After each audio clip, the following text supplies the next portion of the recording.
Good afternoon, Multiverse, and welcome to another episode of MNW Warzone. I'm your host, General Manager Jerry Aldini, and with me, as always, is Michael Montoya and Pete McPherson. Yo. Hello, Jerry.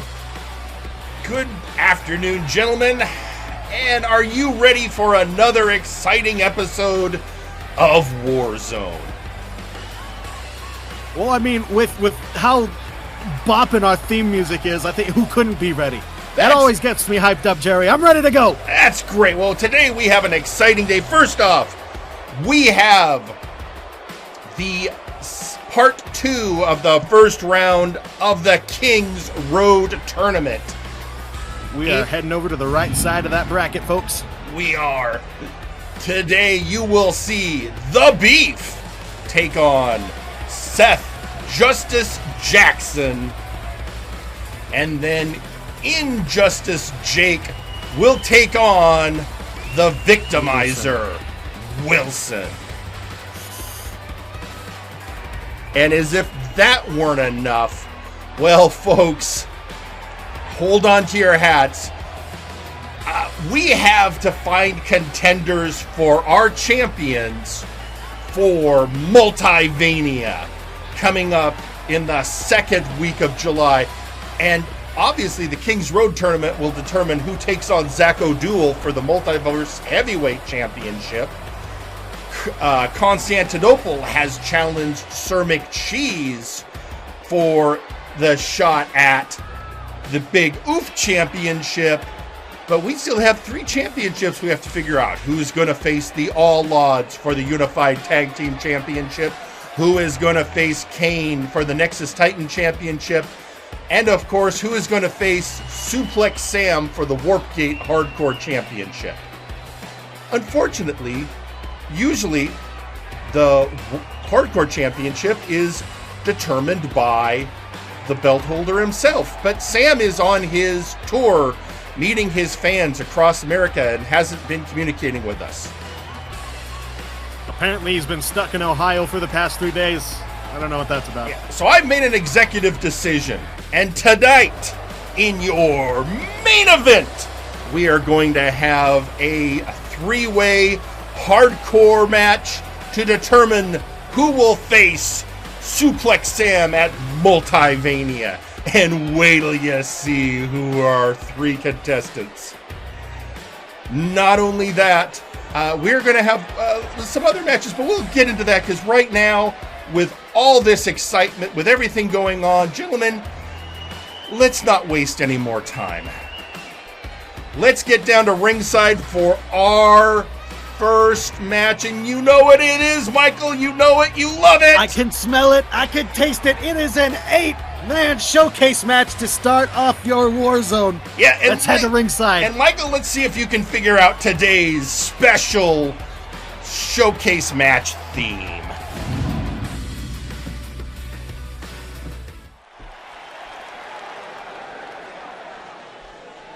Your opening match is a 8-man showcase match. Introducing first,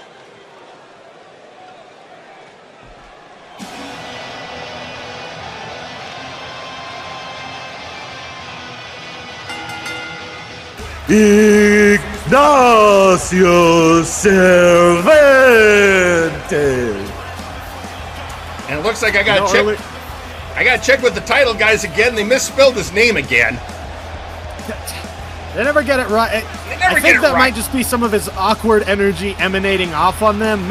Has he just not gone to correct them? I know. It's been correct. I know for a fact. I actually went on the computer and corrected it myself once. I don't know why it keeps happening. But ladies and gentlemen, he is the social outcast of Cloud9, Ignacio Cervantes. I saw you two at catering. He was not so subtly looking at your phone. He doesn't like. He doesn't notice that stuff. It's weird. I mean, it's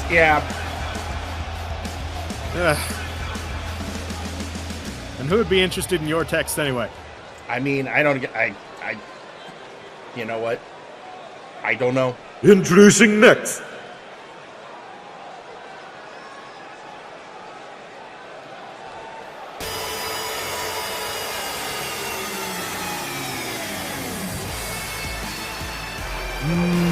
Nakano Krishima.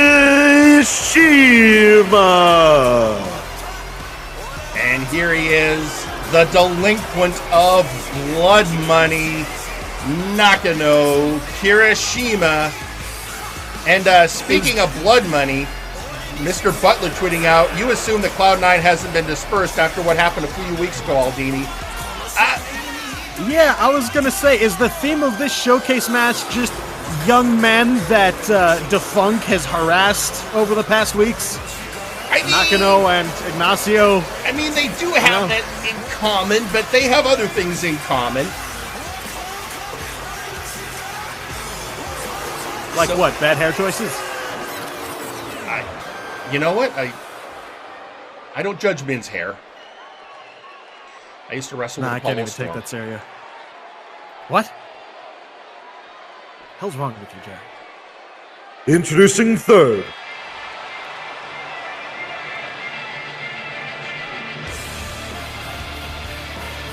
Wait a minute. I recognize this theme.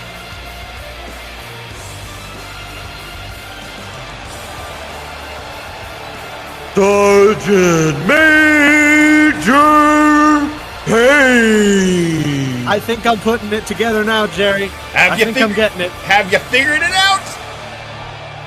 These are all members of the horrible set. I mean, the Bad Batch. Yeah. I mean, they all... So, obviously not everyone in this matchup is going to be a Bad Batcher, but yeah, we're letting the Bad Batch shine today.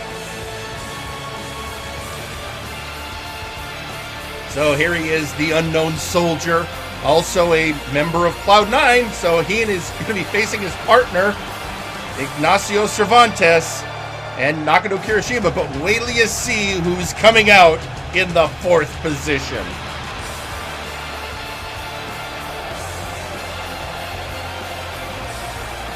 I'm intrigued. As well you should be.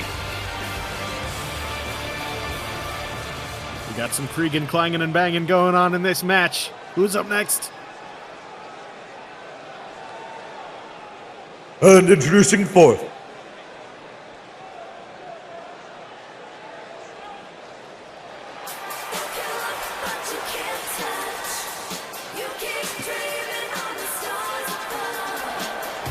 Representing Conquest Bloodline, Carni-Val. Okay, Jerry, give me the paper bag I breathe into. There you go. Here you go. Technically, he's a member of the Bad Batch. He came in that class. Just immediately went to work for Sam Jax. And immediately started just turning the stomachs of men, women, children, non-binary pals everywhere. Just be thankful he came out in his bloodline gear. What other gear does he have, Jerry? I'm sure I don't know what you mean.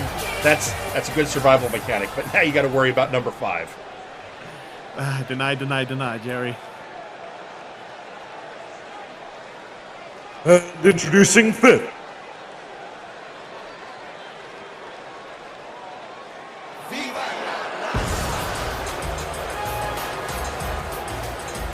The Latino Bumble.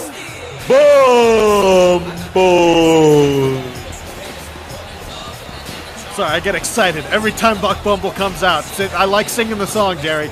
I mean, he fly, he be, he sting. He flies, he be, he sting. Viva la raza. Viva la raza indeed, Jerry. And a crowd favorite is Buck Bumble. You know, he won that match recently where he had to be the balance point between two other wrestlers. Because nothing brings balance like a bee. He brought balance. And Jerry, I have to tell you a little known fact. Jerry, did you know that there are bees? There are bees. That was trending on YouTube. Quite impressive.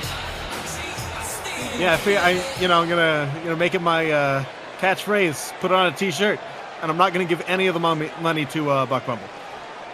My money now.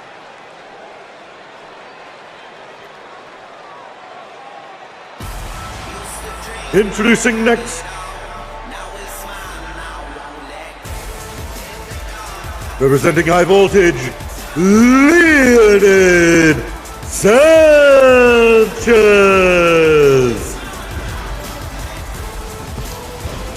Again, a lot Man of on a mission. Man on a With mission. a skin condition. People, I guess, because he joined high voltage so quickly. People forget he came in with the Bad Batch class. Yeah, no, the Bad Batchers have sort of created their own legacy in a way, while these two have, I'm not going to say latched on or anything like that inherently negative, but they've created a legacy with these groups, and the Bad Batch on their own have sort of created their own mythos, if you will. It's very interesting. It is interesting. I mean, he's in it. There's going to be one Bad Batcher noticeably missing from this match, but we'll get to that in a minute.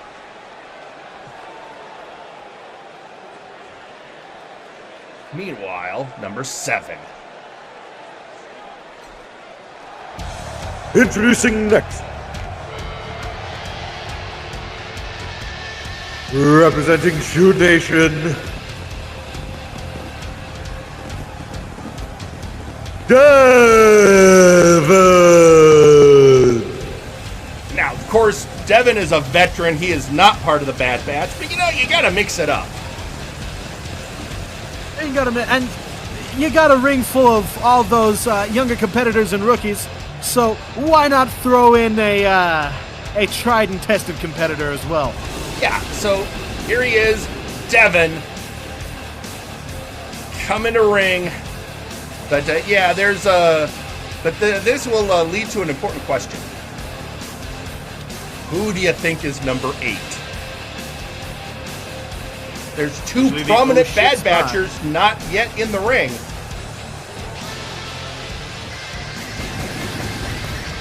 I think I may have a bit of an idea, possibly, Gary, but let's let the curtain,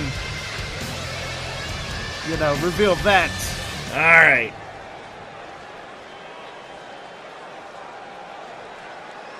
Who we got?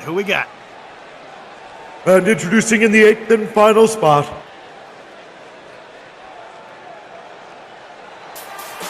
You think you know me?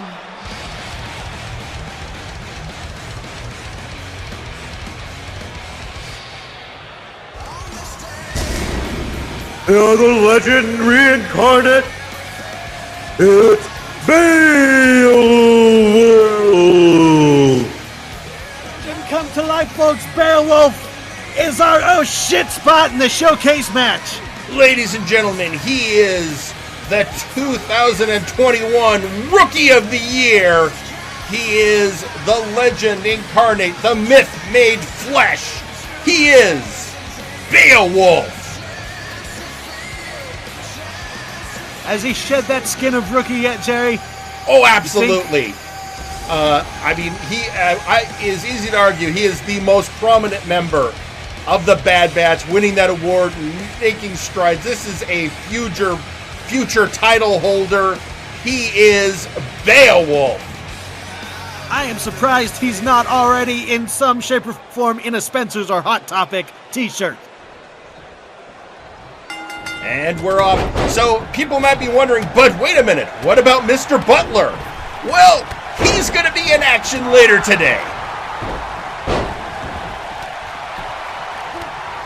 In fact, he'll be in action in the match right after this. We'll get to that. Right now, let's focus on Devon going after the Rookie of the Year.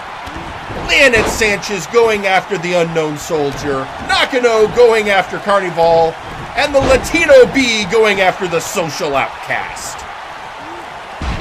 Yeah, we got some lucha antics going on in the middle of the ring as things, of course, break down, as I love that they do in these multi-man matches.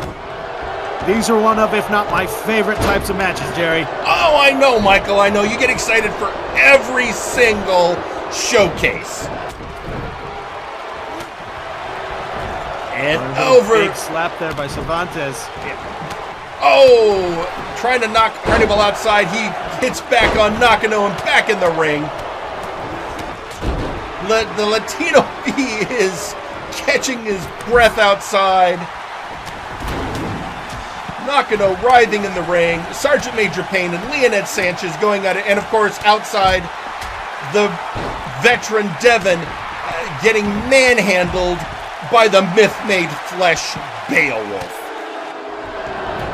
That's an interesting pair-up out there. I often wonder how those two would do in a singles match. They both have very physical, very violent styles. It could be, and you don't know. You never know what's going to come out of a showcase. Well, right now we might find out. One kick out with that pin. Kick out at one. Wily Vet proving that he can also miss a spin kick there. That spinning heel kick missing, driving his heel into the steel steps. Meanwhile, Nakano Kirishima being bounced off the ring apron by Carni-Val. Buck Bumble doing the same to Ignacio. Ignacio ducking the enziguri. Good duck taking it there into that reverse grip. DDT slides into the ring, going up. Up top to the outside. What's the social outcast got planned? Oh! Denied by the Latino B. Nobody ham landed straight on the coccyx. Ugh. Nothing worse than taking one to the coccyx. Right in the coccyx. There you go, Nakano Kirishima. Sending Carni-Val to the outside. Leonid. A pin attempt there made by Sergeant Major Payne. Sergeant Major Payne's got him up on his shoulders. I mean, we still haven't had and of course the brutality of a showcase. I love it that, we made up our first pin attempt. One, two. And that's a kick out by Leonid. But pin, and now Payne is begging him to get up. Kirishima and Carni-Val seem to have been locked in with each other. There's a tap out. Beowulf taps out Devon. Devon has been eliminated. What I tell you about Beowulf, Jerry? Very violent, very physical, locked in that submission as soon as he could. And saw that opportunity, didn't not take it. Absolutely. Beowulf gets the first decision of the match, and now he's just regathering his strength. Oh, wait. Only a one count on Leonid. Sergeant Major Payne seems determined to eliminate the high voltage member. Oh, and there's Beowulf. Cleaning house. That double axe handle was just vicious. That was across the jaw and chest. Now going for a pinfall. Elevated pin. Using the ropes. Little cheeky. No.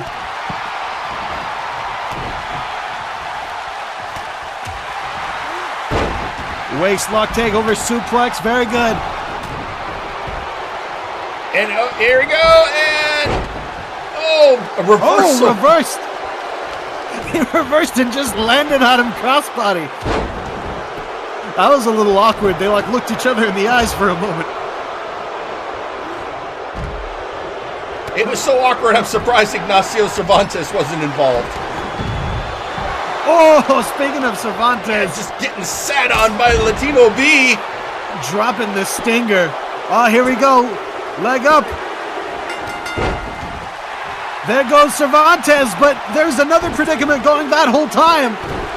And double elimination. I think that's the first time I've ever seen Cervantes and Nakano Kirishima have been eliminated. They went down for the pin at the same time and both got it. And now we're down to 5, just like that. That's why I love these matches. It's a whirlwind of chaos and random bullshit, and that's why we love it, folks. B is being hung up to dry. We got a single member of the fractured Cloud9 in this match left. Can he take it home? That's the question. Right now, he is going after Carni-Val, who is having none of it. Big lariat there. Beowulf on the outside just eyeing up Leonid like a piece of prey. And meanwhile, the Latino B just taking a moment to regroup on the outside. Reverse atomic drop there. Oh, and another one. Oh. Oh, now just punching him in the gut. With a big uppercut. Big raking shot. That was only a 2 count.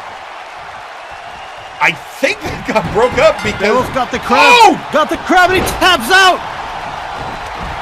Leonid Sanchez has been eliminated. Beowulf cleaning house. That is That Beowulf. legend thing ain't no joke, folks.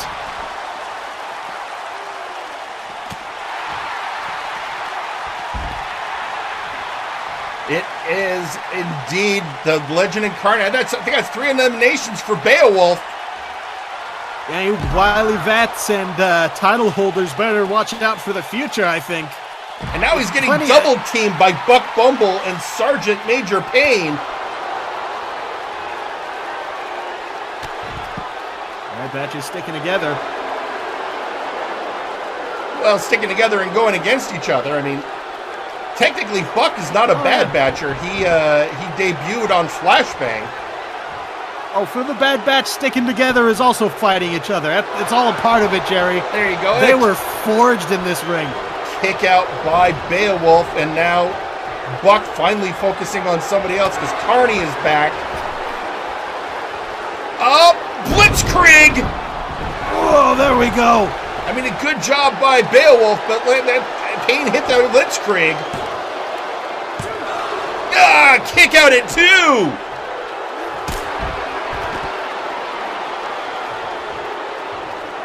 Now he's bringing the legend up. Oh, arm drag takeover. Ah, and a sit-down powerbomb. Good spin out with that power bomb as well. Flat on the back, good elevation. On the outside, Carni-Val face to face with Buck Bumble. And now, oh, Bulldog on Carney. Running Bulldog.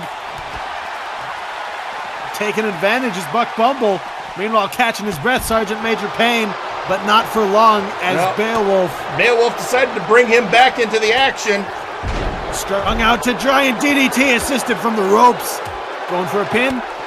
No, just looking him in the eye. Carni-Val, good striking combination on the outside.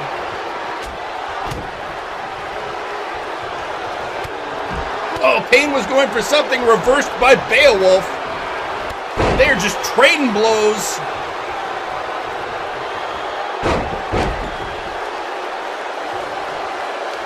Oh, slap to the face. Meanwhile, Buck Bumble just having his head rammed off that LED turnbuckle post. Big wash Beowulf, across the face. Again the, boom! There we go. But That's he still has double bomb. to pin him. Pinfalls count anywhere in these matches, but it looks like he's going for a submission. Yeah. Tequila Sunrise. Oh, Payne taps.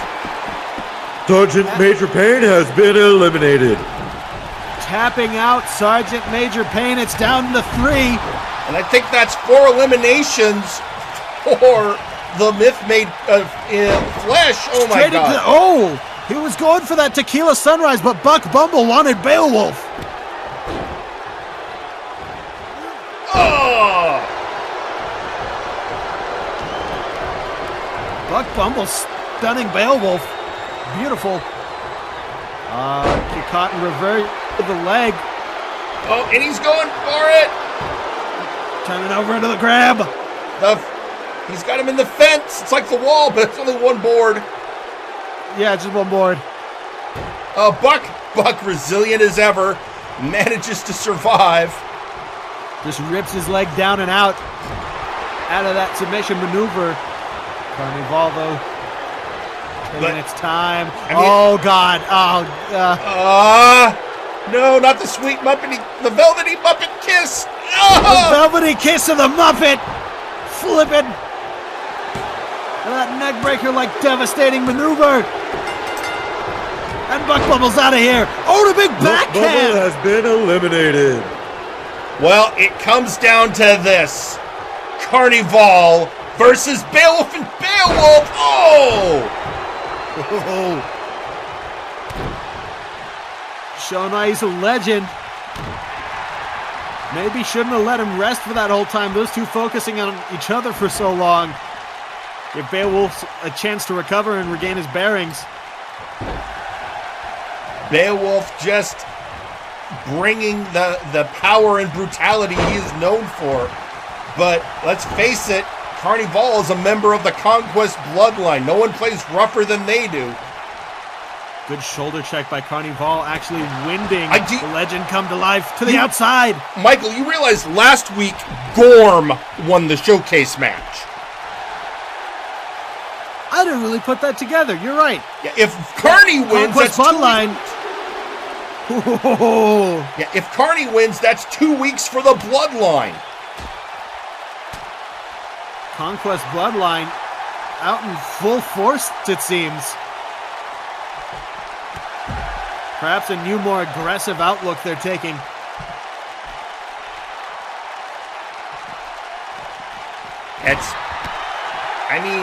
Yeah. You always got to worry about it. But here's the other thing I want you to think about of these two. So Beowulf, this would be his second. Oh, here he is! 2 count. Oh. Beowulf, this would be his second showcase win. He would join that prestigious club, get closer to that big 3. So this is either going to be a 2-week-in-a-row victory for the bloodline or a major victory for Beowulf. A lot of stakes on this showcase match.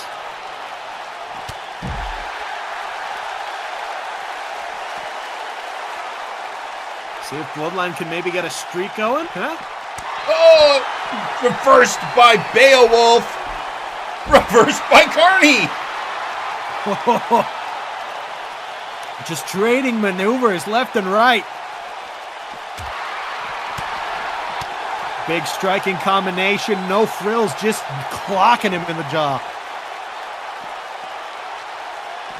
And to the barricade. Oh, you see how he took it to the edge, right on where the padding meets the steel girder? Oh, I mean, that was well-calculated brutality.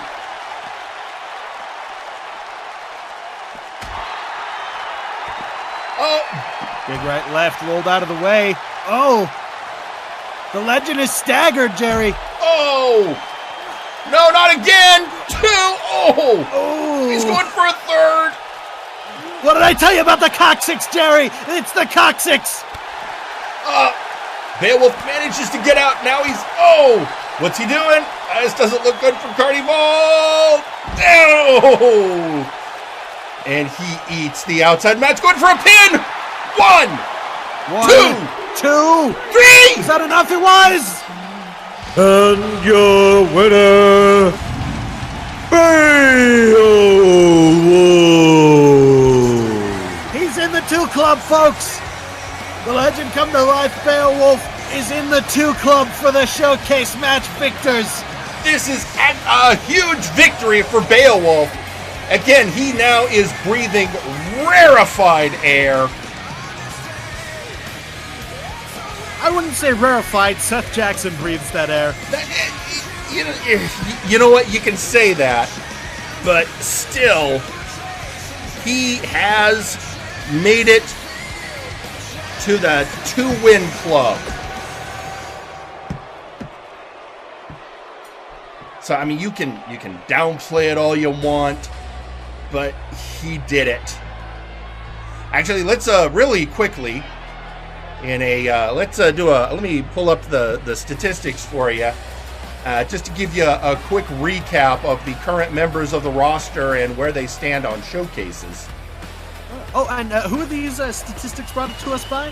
Our accounting company by Carla, our bookkeeper. The lovely Carla.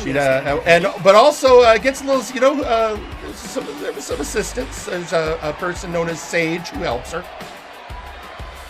And Sage actually does ours. Anyway, the point being, right now, in the 2-win club is now Whitney Lee, The Beef, the Doctor of Albinomics, and Beowulf. But Kelly sits at the top of the pack with 4. So we got a little bit of a catch up to do if you want to get there. But that does show. And then of course, actually, I believe Gorm actually won his. I don't think the records have been updated because Gorm also has 2. So that's we right now have 6 people who have 2 wins. Then I don't know if that's going to play into Multivania or not yet, but we are going to take a look and see what we can figure out. In the meantime, we got more action going on, and I am Michael. This next, we're going down to ringside for somebody who has been granted some HR mandated ring time. Oh, okay. I have an idea. Yeah. So we will just give him his. Yeah, we're just gonna do this. Let's head down to ringside, Michael. Let's head down to ringside. A reluctant. Let's do this. I mean, he is one of the special assistants to the Director of Human Resources, CJR Killer.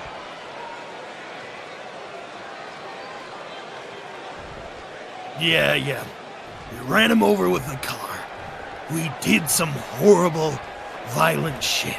I get that, and there isn't a day I don't wake up and think I'd love to do that again.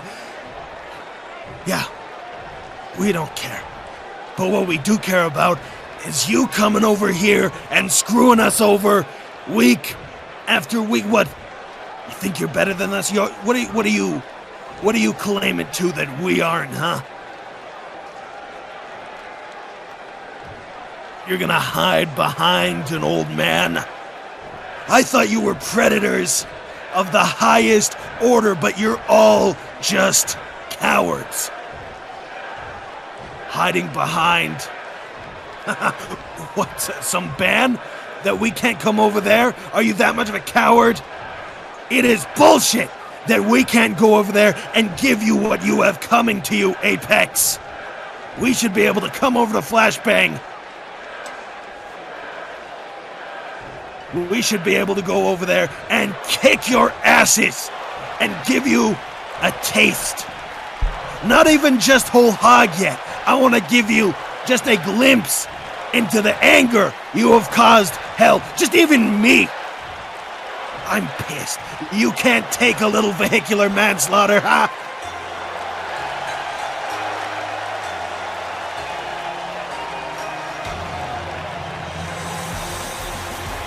Well, I guess he's about to get a response. Oh boy. Ladies and gentlemen, here he comes. The Sunken Sea Captain and the War Chief of the Orc Tribe, Zephyr Tail.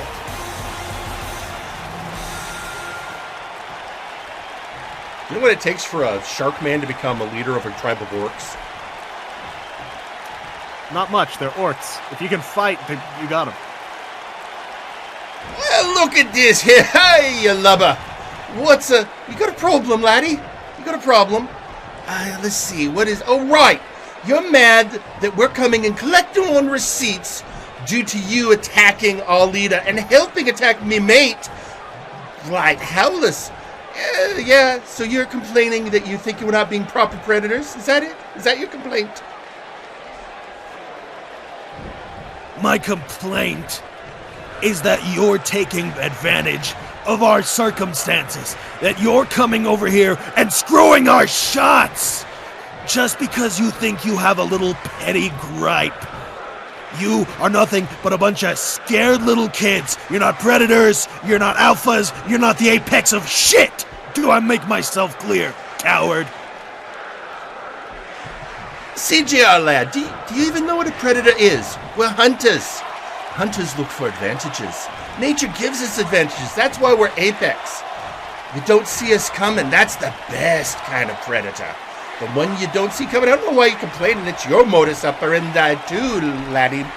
So, so we're collecting on the receipts that you obviously can't pay. All that we can't pay, is that because of our own accord? Or is that because you're up there hobnobbing with the people backstage, politicking, so you can keep sniping us in the back, huh? Oh, what a big bad hunter you are, you coward snake. And yeah, I know I'm referring to not just you, but your scaly little leader. Oh, well, you're losing the war of words, laddie, because actions speak louder than they do. Like you once did, when you hit me mate Nero with a car. But that's fine, because we is here, and we is making you pay. And don't worry, you always have a means to get to us with your friend Suicide. Oh yeah, you need to tell Miro to get back to the gym. I've hit speed bumps bulkier than that asshole. And yeah, we did that. And you continue to do nothing about it but hide behind the administration. Again, I don't know why I have to keep saying this to you, iterating it to you over and over. You are cowards and you feast on shit. You can keep trying. You're like a dog, somebody with a hammer. That's it, a hammer. You have one nail. It's all you hit. You keep calling us cowards. You realize this don't land it, eh? Because we can take you out anytime we want. We gave you a fair shot. You lost to the All Odds, and then we beat you down like you deserve. Yeah, like we deserve. We always get what we deserve, don't we, Zephyr? And you always get more than you're owed. You and your pathetic little friends. Fine. You don't want to fight us one-on-one. You want to keep stabbing us in the back. See how the fans like that. Seeing you be cowards and pick our ankles, shove us, kick us in the shins like third graders. Oh, no. This is called running your prey down. Getting them exhausted. Getting them tired. Getting them making mistakes for the final blow. And thank you, CJR Killer. You're doing your part beautifully. So you just keep hammering on those lines that you think are getting to me, and we'll deal with you and your little baby boy Suicide soon enough. Or run back to jail, you asshole. Well, there we go, I guess. This is not ending anytime soon. Definitely not. Oh, well, and we've been seeing it. I mean, Mizuki Napier has been very specifically targeting Suicide Gemini over on Flashbang. And last week, of course, we saw the Minotaur brothers deliver a beatdown on the Outlaws after they lost their match against the All Odds. This one is not done anytime soon. I can tell that. So the wounds have been open for like a year at this point, right? Pretty much. Years. Well, since at least before last Multivania. So who knows? And with Multivania coming up in just a few weeks, who knows what could possibly happen. In the meantime, I started scalping tickets. Speaking of feuds, we're in the middle of a best-of-5 series against DJ Milsner and Depth Charge. And one thing that has a lot of people have been talking about during that series is the fact that of the 3 matches they've had so far, 2 won by Depth Charge, 1 by DJ Milsner, each match has ended with the 2 men shaking hands. Which has a lot of people curious what's going on. So to address that point, ladies and gentlemen, let's hear from the man from the depths. It's Depth Charge. Lately, I have heard a few strange phrases being bandied around. bromance, helmeted friend. Let me explain this in a way that even the most simple-minded amongst you can understand. DJ Milsner is a thorn in my side and a spike in my head. For months now, each and every time I come down to that ring, I have to hear that noise he calls music. Watch him prance on down that ramp and look upon that dull, scruffy face of his. So you are probably asking yourself, why would he want to do a best-of-5 series? Why have they been shaking hands after their matches? Because I can respect a man and acknowledge his achievements. I can respect a wrestler who doesn't go belly up after taking a loss. Someone who, rather than attacking me from behind, will meet me face to face. But know this, Milsner. My respect ends at handshakes and pats on the back. I intend to prove that I am better than you, and all I need is one more win. I will show the whole multiverse that your experience and accolades pale in comparison to the heights I will strive to reach. Once we are done, you can go back to performing at shotgun weddings or whatever it is you do. I will move on and show everyone that Alpha Kong was smart to retire, and that all you so-called veterans are living on borrowed time. The tides are changing, and the new generation will have our time in the sun. And so there you have it. He's willing to be cordial in the ring, but turns out he doesn't actually like DJ all that much. Very poignant words coming from him. Yeah. Well, and we will see more of that. There is, it's a best-of-5 series. They've had 3. There's potentially 2 more matches, but as Depth Charge said, if he wins the next one, that'll be 3 wins, and it'll be all over. Dunzo. Yep. Yeah. In the meantime, it's time for our next match. So this is, this match, it's another specialty of Multiverse Nexus Wrestling. First created by our friend Hey Mr. Rabbit over on Flashbang. It's a match that is known as the Get Off the Schneid match. For those of you who aren't aware what we mean by Get Off the Schneid is when you're on a bit of a losing streak. You know, you haven't been racking up the W's that much, and you need a boost. So we take some people who could use a boost, put them in a match, and basically working off a very simple theory. One of them's got to win. HR has told me not to comment on losers or who is in the match at this time. Yeah. Let's head to ringside. All right, okay.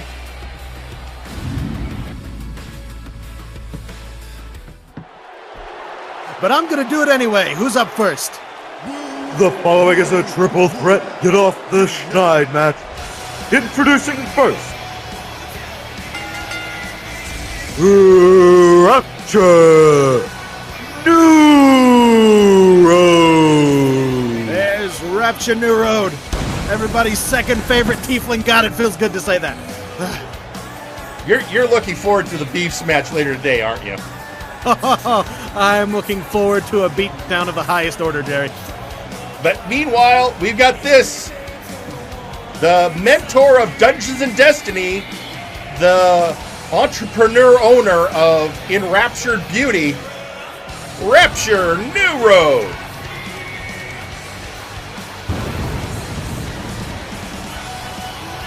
And, you know, I love, have you been using your Enrapture Beauty hair conditioner? I have, and I got the hand lotion. That's not something I'm going to pursue. Let's see who's next. Introducing second,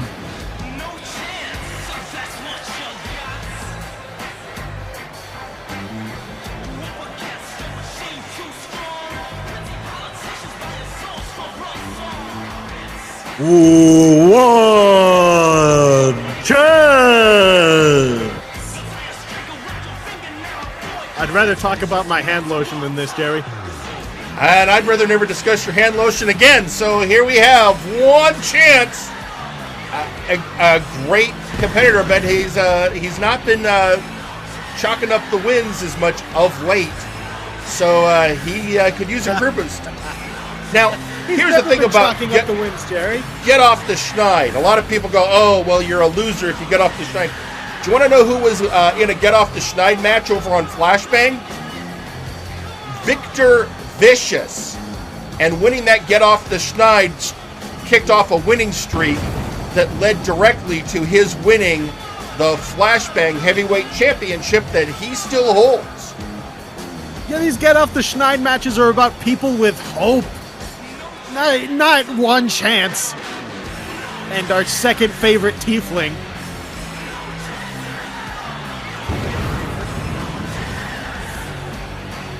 Well, How do you think his theme song is that? He's admitting it. He's admitting it to the world. He had his One Chance. I Now think he's got zilch. I think he's talking. It's supposed to be talking to his opponent. Well, anyway, we got one more wrestler coming out.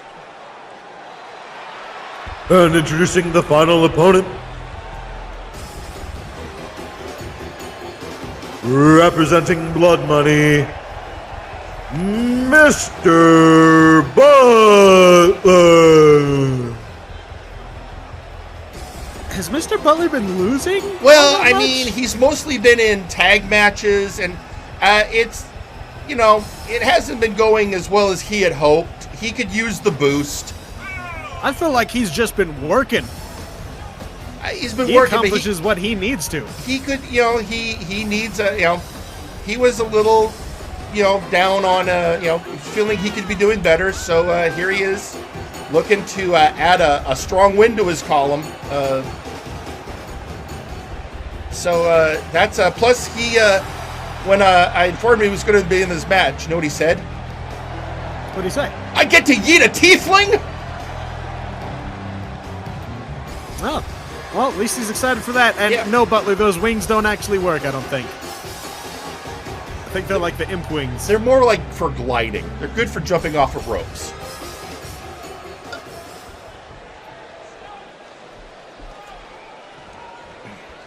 And here they are. So, who do you like in this match, as if I didn't know?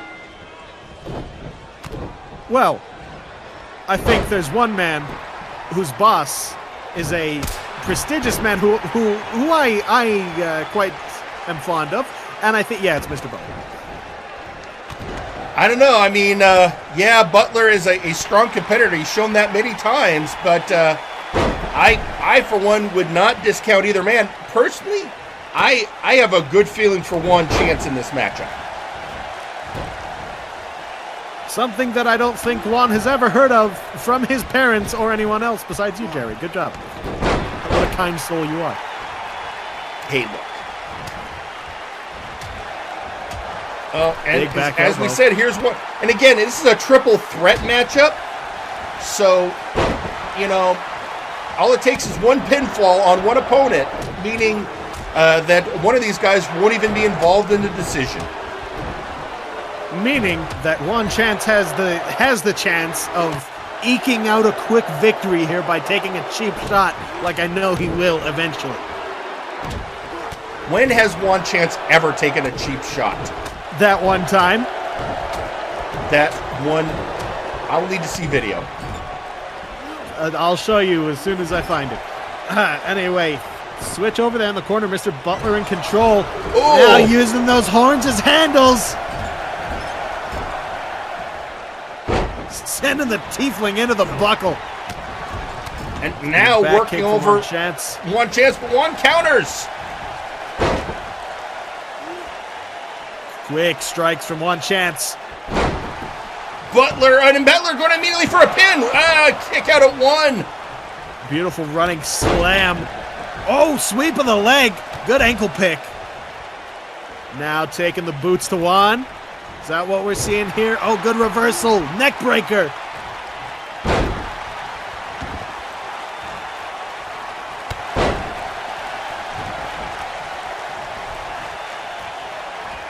Hit. Over the top of the jawbreaker. Juan setting up for something, but here comes Butler. Oh! I think went for the scoop slam. I think Juan was setting up for the last chance and got interrupted by Butler. Tiefling's got to be thankful for that one.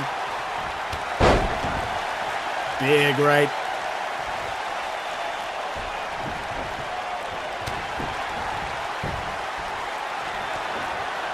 And kick just missing there by one. Chance tries to get in. He got that chancery choke in, but no.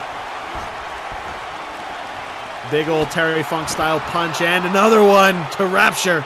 Going out. Then I think Juan remembered, no, wait a minute, I should go after the guy in the ring. Pinfalls can only happen in the ring. Ooh. Swinging neck breaker. Two. Kick out at 2 by Butler. Butler was not going to lay down for that. No, of course not. Butler's not going to lose to the likes of Juan Chance. I don't know. Looks like Juan is setting up for another last chance.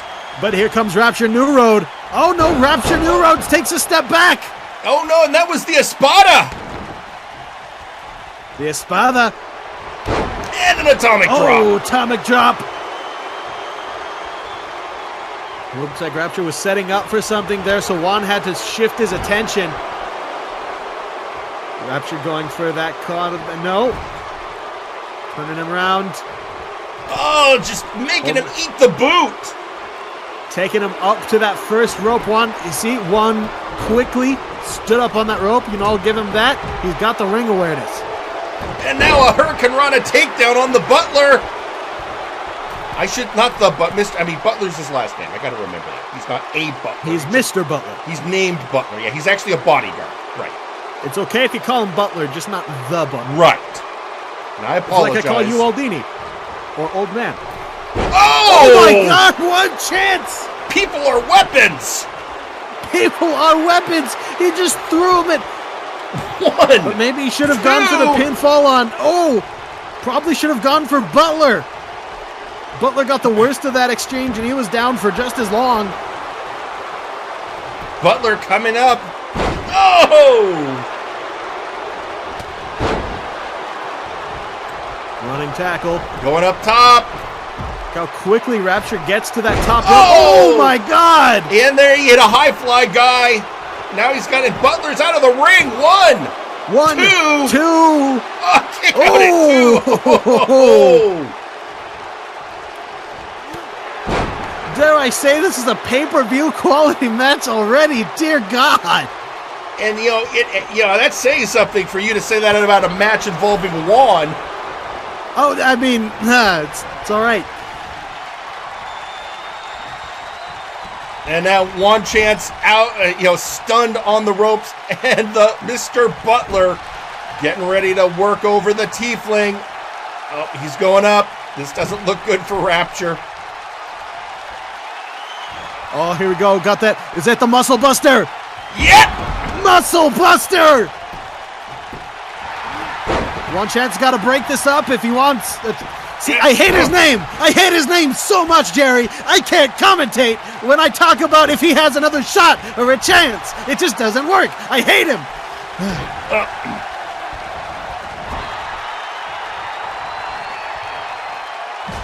Oh! Big chop from Juan. Sorry, I just had to get that out. Rapture trying to build up some momentum, stopped by Juan. 1, 2. Kick out at 2. Another 2 count. Drop kick to the back of Rapture. He's going to once again. He's going for that last chance. Oh! Nope, Espada instead. 1, 2. Kick out at 2. She got a 2-1, not putting on enough pressure with that one. And now he's just taking a moment to rest. Let these two do the work for him. A moment to breathe. And now that... But then coming face to face with Butler. What a quick move by Juan. Immediately tried to get that chancery, but the power of Butler is undeniable. Immediately plants him. Again with that very funk-style DDT. That was violent. Now Rapture. Oh, doing Rapture stuff. That was a Rapture-style DDT. Kick out at 2 again. So many near falls, Jerry. Everyone's just hitting out their finishers and just trying to keep the big man down, but he keeps getting up like a zombie. I mean, you said it yourself. If I'm in that ring and I'm Rapture and Juan, I'm looking at Butler as the biggest threat in the ring. He keeps getting back up, Jerry. I mean, that's kind of what he does. Over the top. Up to the top ropes, trying to fly here. Ooh! Pretty fly once again. 2. Oh! And your winner, Rapture Newroad.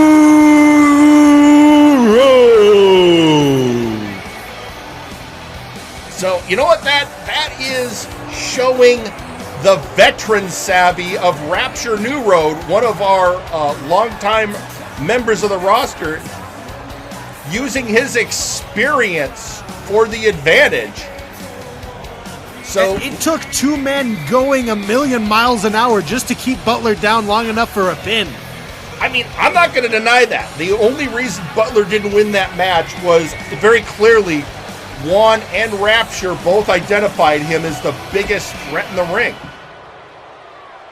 I am not even a little bit disagreeing with you on that point. And it took them pushing it just to get there, but Rapture Newroad takes the dub. Yeah, and tweeting out on social media, I'm assuming this is R. Sawyer, as opposed to, I haven't heard from HR Sawyer in a while. You're just sore that Juan beat Wilson and made him bold, aren't you, Montoya? Do I miss my friend that I'd go on tropical vacations every other week with? Yes. Am I upset? No. I'm fine. Ha! Everything's fine? Anyway, what do we... Everything... VIP is fine, everything's fine. Well, What you do know, we we're got going up to next, find out Jerry? if VIP is fine, because we now have some paid ring time. No, there's only a couple people here who pay for things, Jerry, and I think I know one of them.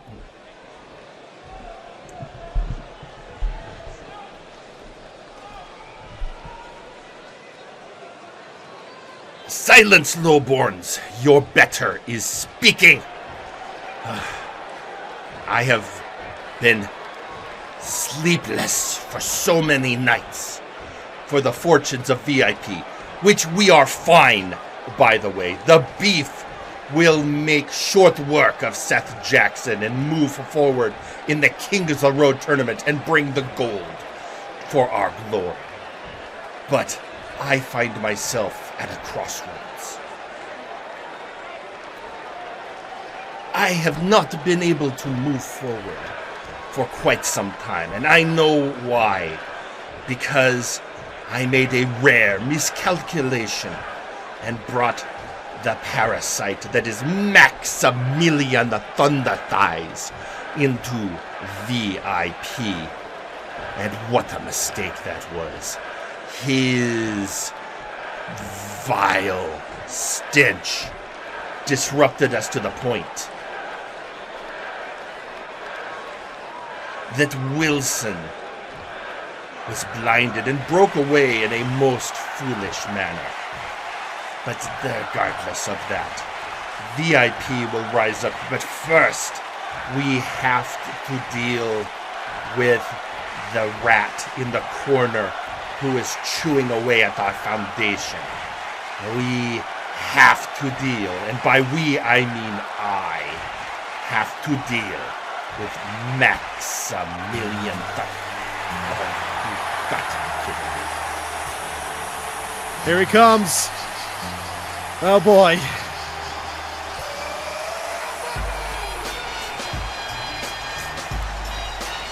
And here he is, for the children, Maximilien ThunderThighs, the man that Ausir Turan blames for all his problems.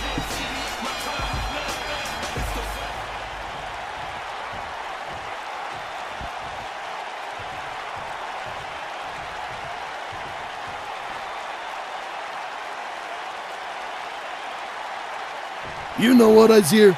I was gonna stay backstage and let you say whatever you wanted, but then you started blaming me for your downfalls and your own stupid mistakes. You ruined a beneficial relationship with a children's hospital. You ruined the days of children. You ruined the days of fans. You ruined my life just to get back at me for what? Beating you? You low-born cockroach. You were lucky to bask in the glory that is Ausir Turan. And now look what you have done. I did not get my title from Zacco Duo. We have not been able to move forward to get the trio belts. It's all your fault. You know what, Ausir? For that period, it might have been all my fault. But hey, guess who started it? Guess who picked the fight with Maximilien ThunderThighs? It wasn't me. It was VIP. It was your group of cronies and idiots who worship you who decided to come after me for being better than they were. Oh, low-born fool. You do not understand the greatness that is VIP and how this is all clearly your... If you had just laid down and accepted your position beneath me, everything would be fine. But no, you had delusions of adequacy, and now we are here. What? Was I just supposed to roll over or something? Stay under you as your lackey, and then maybe some of the glory would have trickled down eventually? I know you, Ausir. I know you would have just kept me under your thumb the entire time. I know you never would have done anything for the kids. You never would have done anything for me. You would have just kept toying with me till the end of time. And that is your natural position, Max.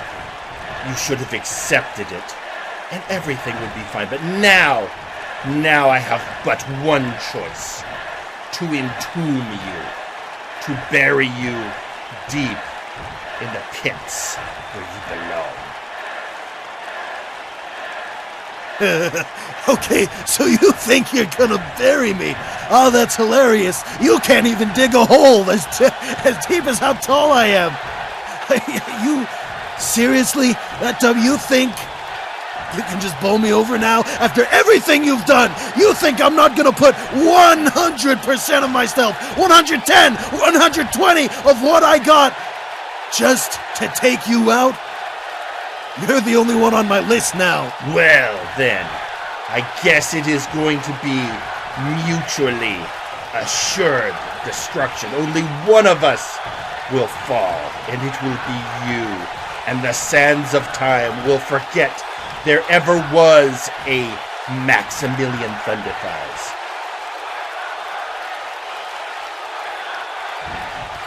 The only thing people are gonna remember about VIP is that you were a force that stood against Maximilien ThunderThighs on his journey to the top. And that's all I have to say about that, Ausir. Well, strong words between these two.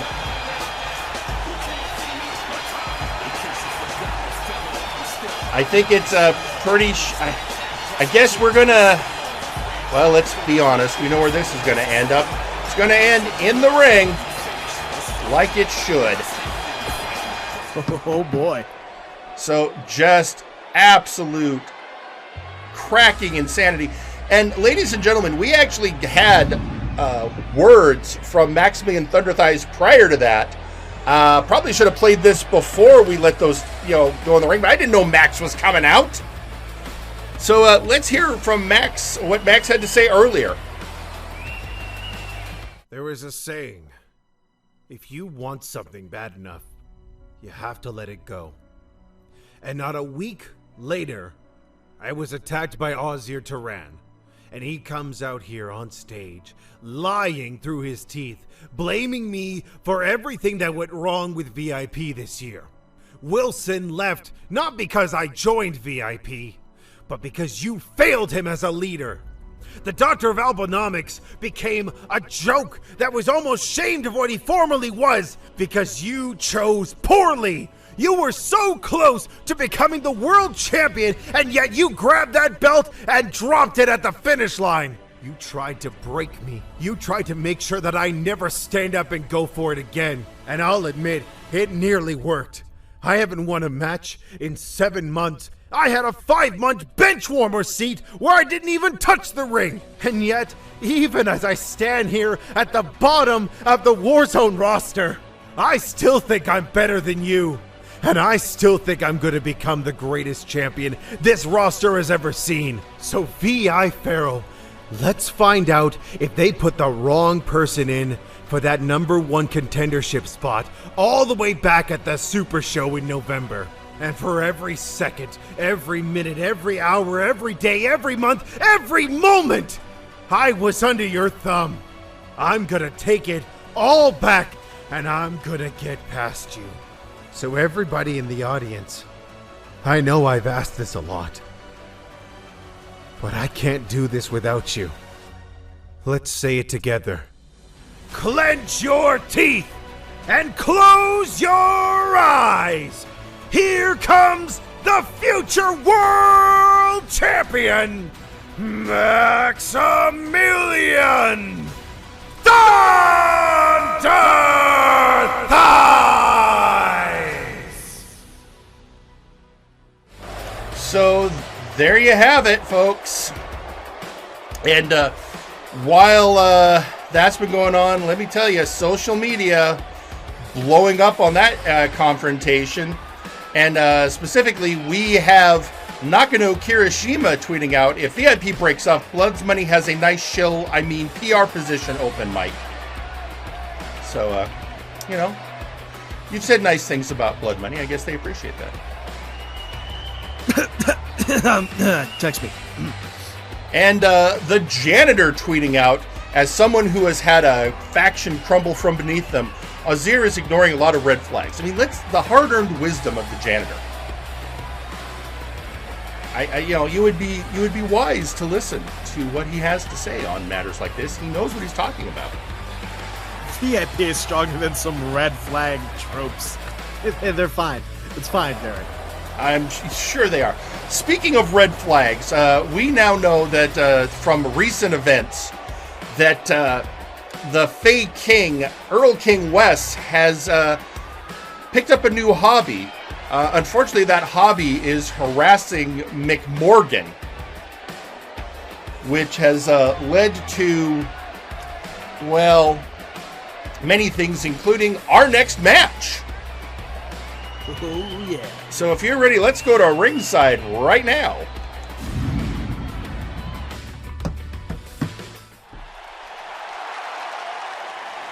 The following match is scheduled for one fall. Introducing Birch, McMorgan.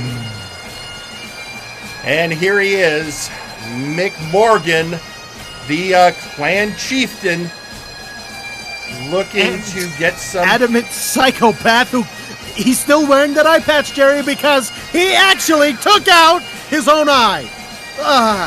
I mean, yes, that is correct. But he, as he put it, was renewing the blood oath of the McMorgans, who are have a lot of clan history with the Fae. Let's say that.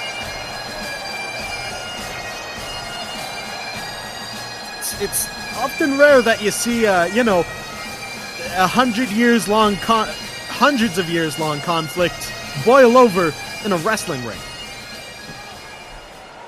Good point. And introducing their opponent,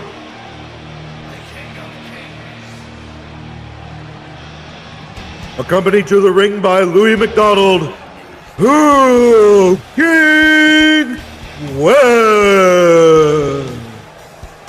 And here they come. Erlking Wes being accompanied to the ring by his Legion teammate, Louis McDonald.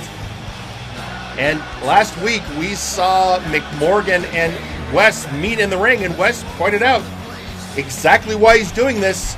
He's bored. He, when he was over on Flashbang, he was leading the Empire of Terror. He was one of the big players, and since he came to Warzone, he just has been trying to figure out what he wants to do, and doesn't feel he's been given his due. So he's decided to find a way to occupy himself.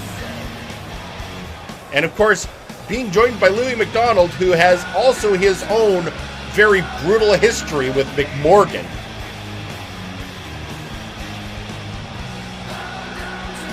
So, who do you like, Mike? Well,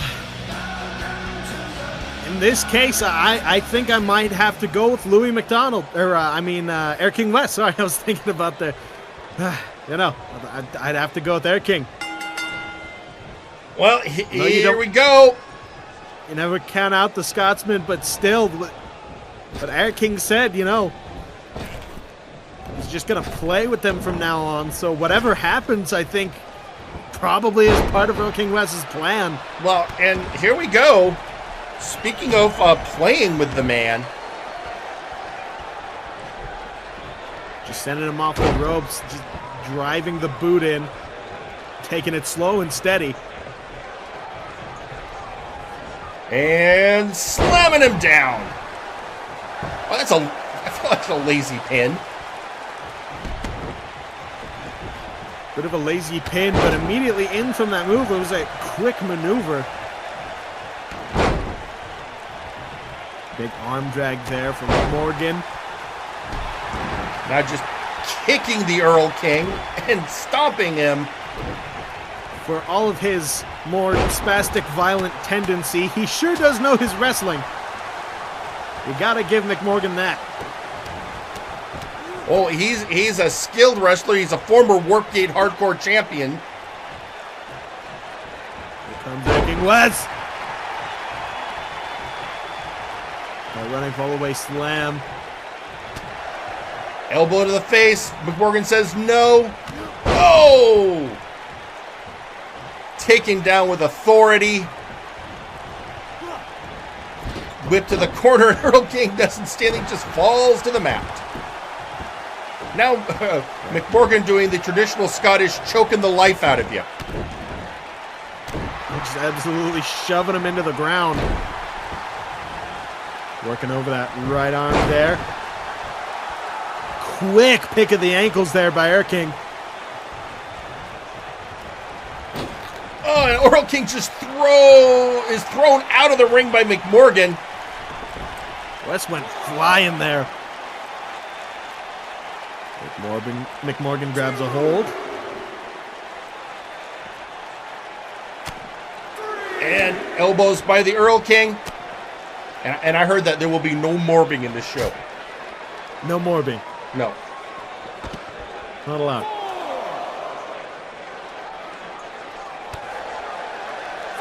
Up to a 5 count, Erlking just telling the crowd, even when I lose, I win.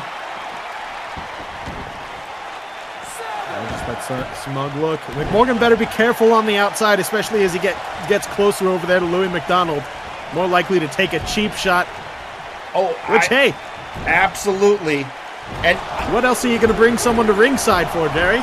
I mean, the numbers game definitely favors Wes just by having Louis there. McMorgan by himself.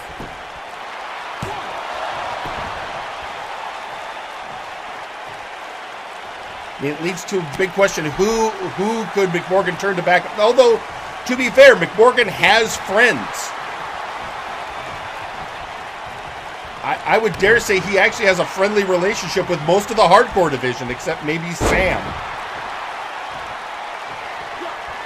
And besides, Sam's not here. He's doing his tour. Like you said, he's stuck in Ohio right now. I just don't know if he's stuck in regular Earth Ohio or like the multiverse where it is just Ohio? I would not want to go to that multiverse. It's terrifying. Big vertical suplex with the delay, letting the blood rush to McMorgan's head. 1, 2. Oh, 2.5. Oh, and Erlking telling the crowd what he thinks of them.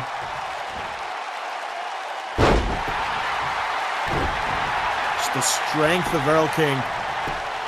Going for another pin. 1, 2. Kick out again. You know, And McMorgan's got goes, that packed on. Got that packed on warrior muscle, but so does Erlking. He's a warrior king. People forget the strength that he possesses, not just in his magic, but physically. I mean, he is a powerful wrestler.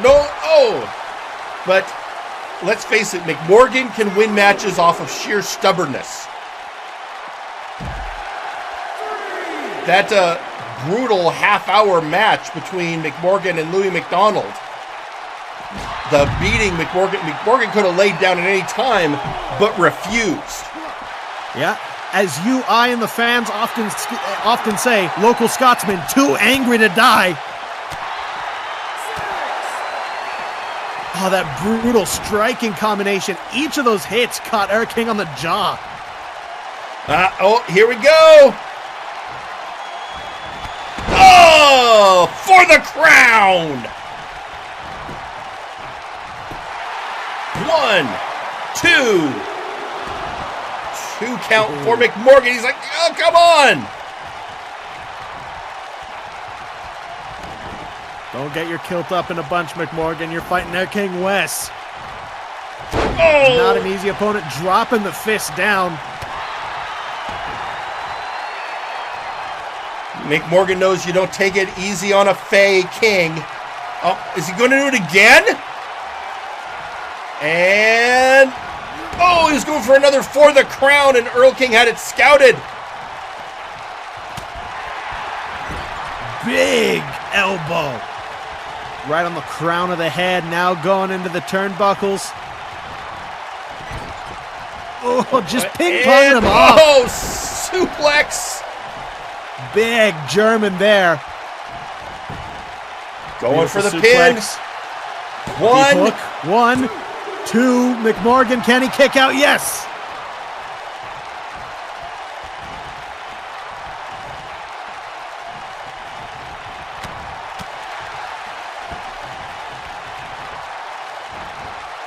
Oh, what the hell? Oh no! The lights went out. Erlking teleported. What? Fey fuckery. Fey fuckery. Jiff. Unfortunately, Jiff are all getting ready for their matches tonight. God damn it! He planned this, didn't he? Erlking planned it. He planned it. McMorgan kicks out.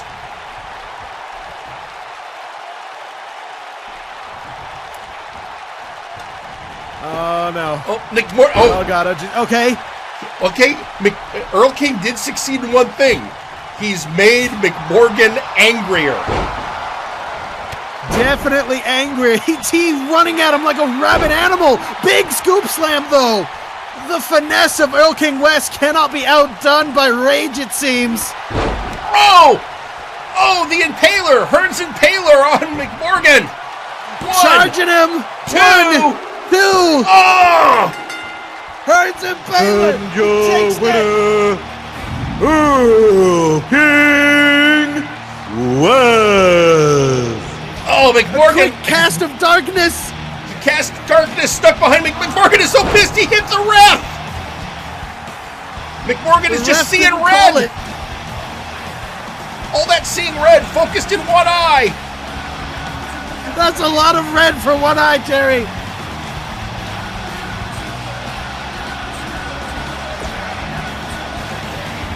Oh, I mean, everything was turning McMorgan's way, and then Erlking Wes cast darkness. I think that's what Erlking was saying last time he came out, is that magic with the tables was paltry compared to what he could do. Perhaps he's giving us a show. This is McMorgan. McMorgan is not going to take that one lying down, I promise you. Also, God. Tweeting out from social media, VIP is FINE. Faction imploding, now extinct. God damn it, Max, shut up. So, yeah. That's, but we're, there's other things we got going on, and now we're going to go to, we're going to go to ring. Somebody wants to speak. We're allowing him to speak because he promised if we let him speak, he wouldn't turn the device on. Oh. So, figured, okay, I'll take that. I'll take that deal right there. It's Dr. Grimm, ladies and gentlemen.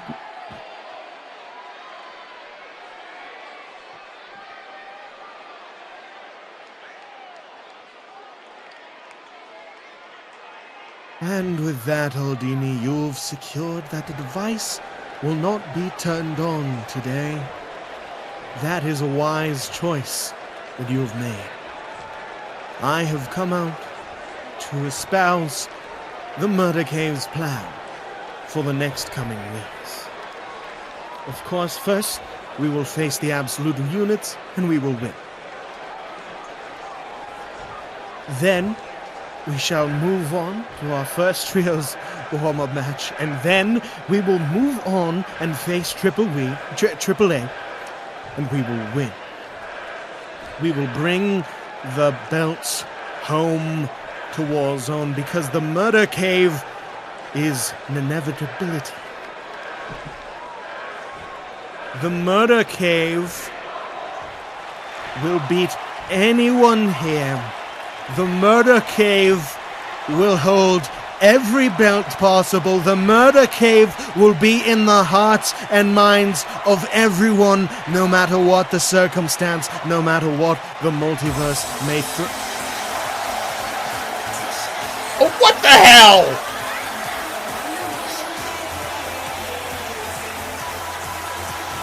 Oh boy. What is Da Funk? Why? I mean, they faced each other. I don't know that they have a lot of history, but oh boy.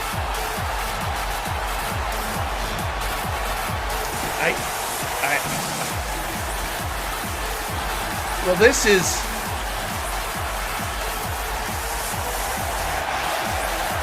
okay, I'm sure this is going to be fine.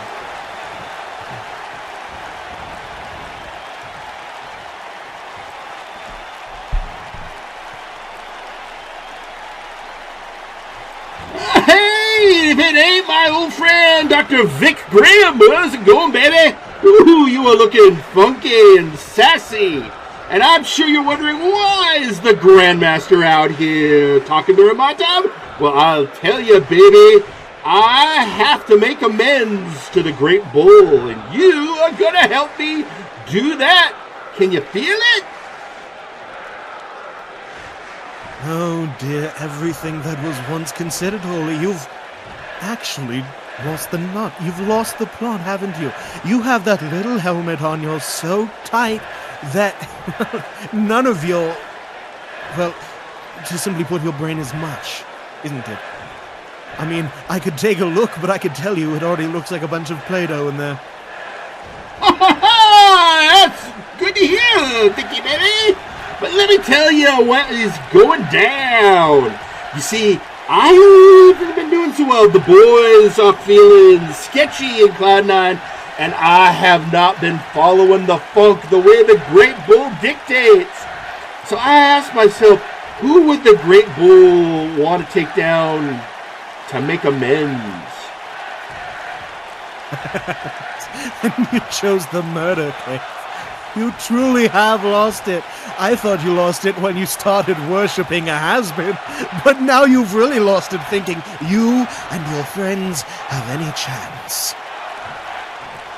What's the point of coming out here? What's the point? Explain it to me. Then maybe you'll see reason. Well, Vicky baby, it's like this.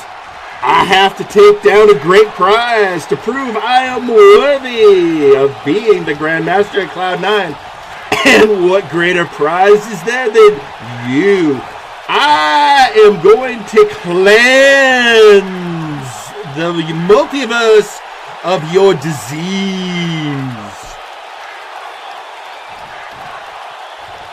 You know, I appreciate the comparison to a disease. Yes, that is how we have spread, or rather, conquered. You, as a person with a low tolerance for disgust, may see us as a disease, but you are simply afraid of a conquering force, Da Funk. So you get out. Oh, no, baby! We're gonna do this! I am calling you out, Vicky! I'm saying, hey, Dr. Grimm, baby! Prove you're the big man! And, oh, hey, you know what? Last time you really beat someone, they couldn't come on Warzone no more. So, let's do it again. I challenge you for your device!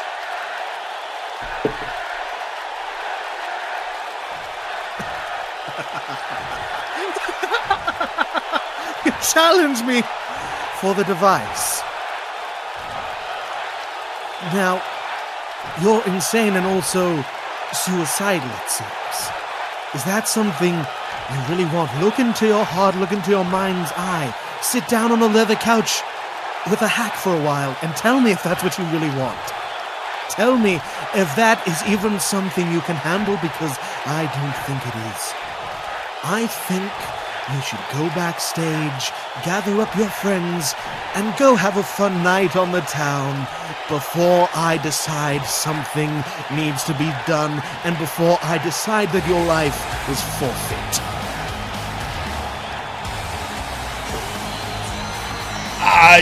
You know what? That, yeah, Da Funk has lost it. Yeah, that's like that's a top 10 list of things never to do in the multiverse. He just challenged the last person that challenged for Dr. Grimm for that device was the House of Caliban. They lost, and now they are banned from forever from Warzone. Yeah, they've been outlawed. That's what we're calling it now, that, Jerry. Whenever someone is banned from a show, they've been outlawed. The House of Caliban has been outlawed. Yeah, sure. No, I see where you're going with that. And, yeah, it's the same stipulation. Outlaws can't go over to Flashbang, and the House of Caliban cannot come over to Warzone. And so what is... yeah. You know what?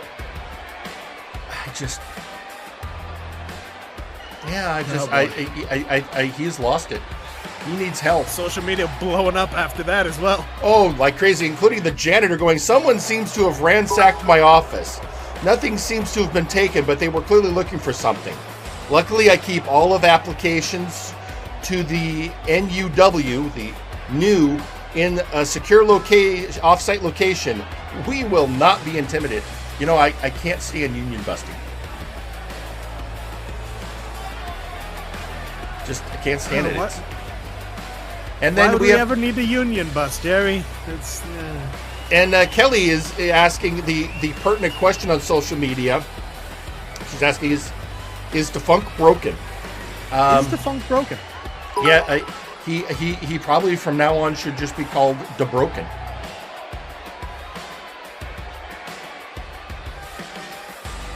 I think that's fair. And also tweeting out, we have Maximilien ThunderThighs. What can we say? Da Funk wants the device. He must do it with grim resolve. Max, get out. Go home! Go home, Max. I just really... I'm the one that does the puns here, Max. It's my job. So, we have an interesting match coming up here, Michael. Let me take a look on the... Oh, yes, we do. Yeah, this match... So this match came about... Well, we heard from Kelly a few minutes ago, and Kelly actually came to my office, you know, And she get, being the boss of the showcase, you're going to give Kelly a bit of a, priority if she wants to come talk to me. Boss of the showcase, leader of Omega Club. I occasionally take Trixie out for a nice night at the Omega Pub.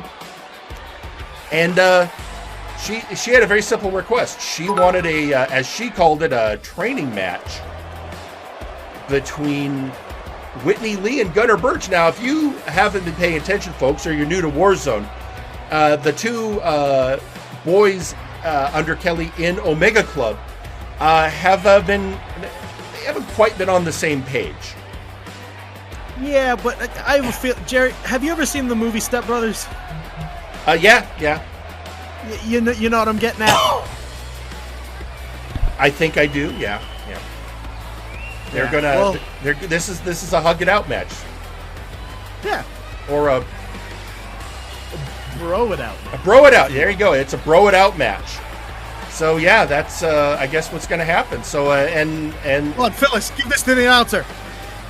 Yeah, let's okay. Let's head down to ringside right now for the action.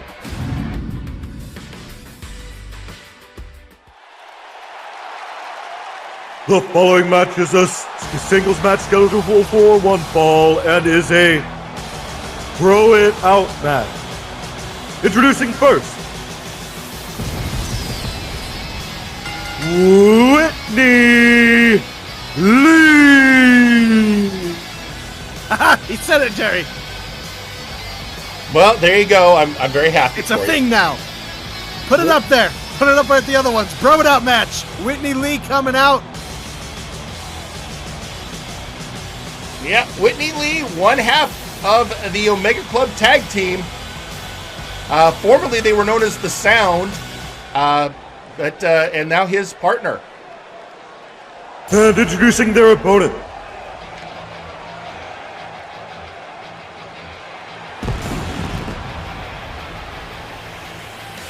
Gunnar Birch.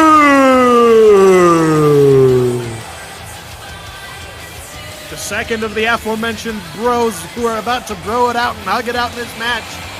They got a little heated with each other. But in the same way two dudes at a gym get heated with each other when they're both going for the 45s. Or, how two brothers will get, they've been cooped up in the house too long during winter.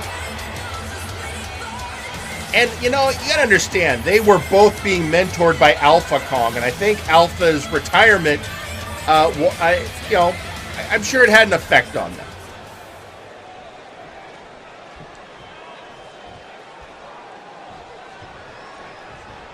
And they're off and tweeting out on social media, Kelly, yes, Operation Sync training start now.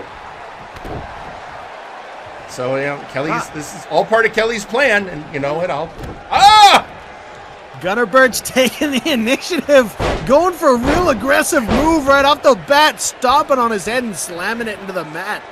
I guess that's what this match is for. These two have been a team since basically their introduction into MNW, originally as the tag team The Sound, before joining up with Omega Club. Oh, big right hand there. And let's not forget, Whitney has 2 showcase wins of his own. Also in that club indeed. But the power of Gunnar Birch seems to be a firm force in this match so far.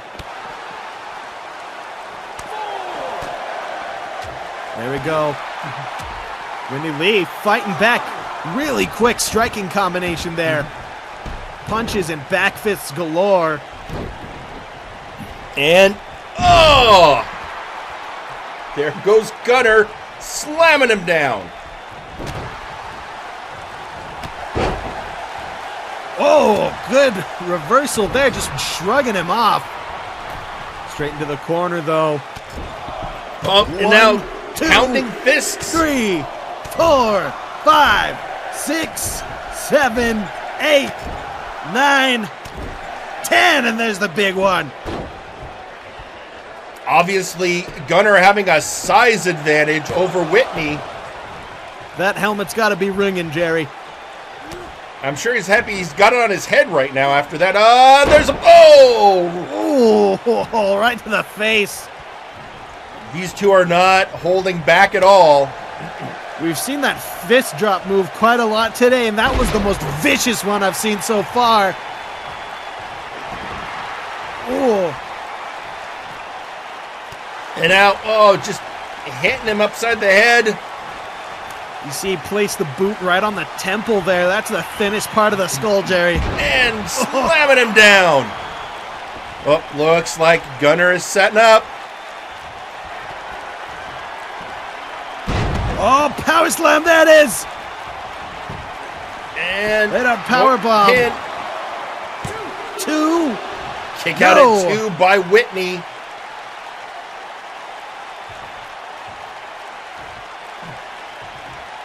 These two back and forth. Whitney's got to be careful. Very heavy on the offense, though. That's how you gas yourself out in a match like this. You can't be too aggressive and let your mind get ahead of your body.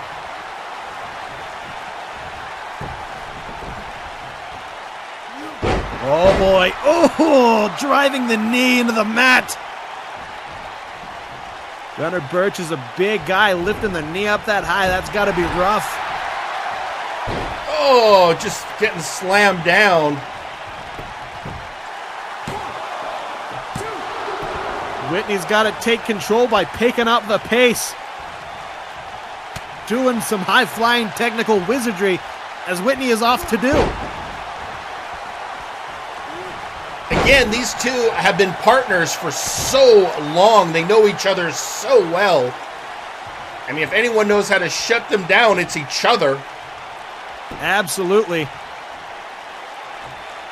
See, as Whitney does right now to Gunner, you have this knee driven into the spine. Meanwhile, that straitjacket choke was locked in, but again, the power. The reversal there, kick to the gut.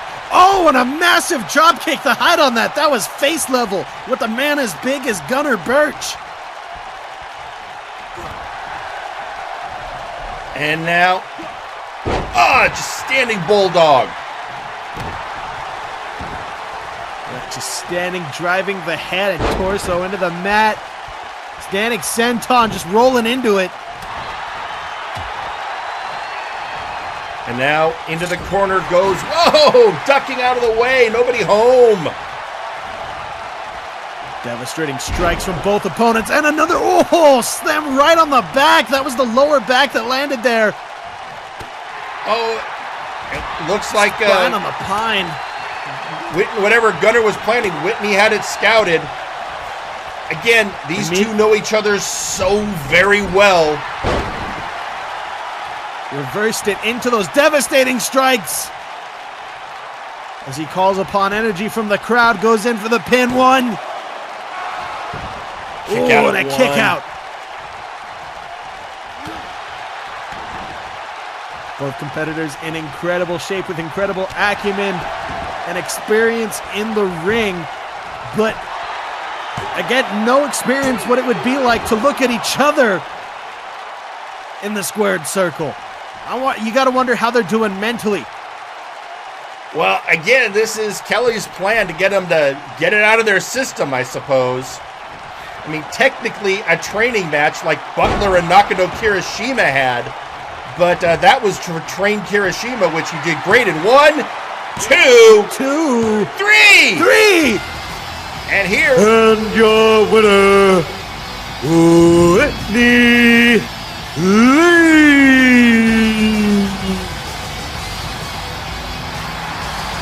Just taking it to a level. Oh, here it comes. Here comes. And they did it! The boys! Kelly's got to be a happy boss. Yeah, tweeting out like, Kelly, good work, guys. Keep going. So, a successful throw it out match for Omega Club. I imagine Kelly's backstage on the lawn chair eating some popcorn with a whistle around her neck. Yeah, like one of those dad hats. I'm sure she's very proud of her boys right now. They did. I mean, she had a goal, which was to get the boys back on the same page. And it looks like it was a rousing success. So good on you, Kelly. Speaking of rousing successes, do you like money, Jerry? I like getting paid. I mean, Trixie likes to be able to go out to eat sometimes. And, we were planning a family vacation. Well, I love money, Jerry.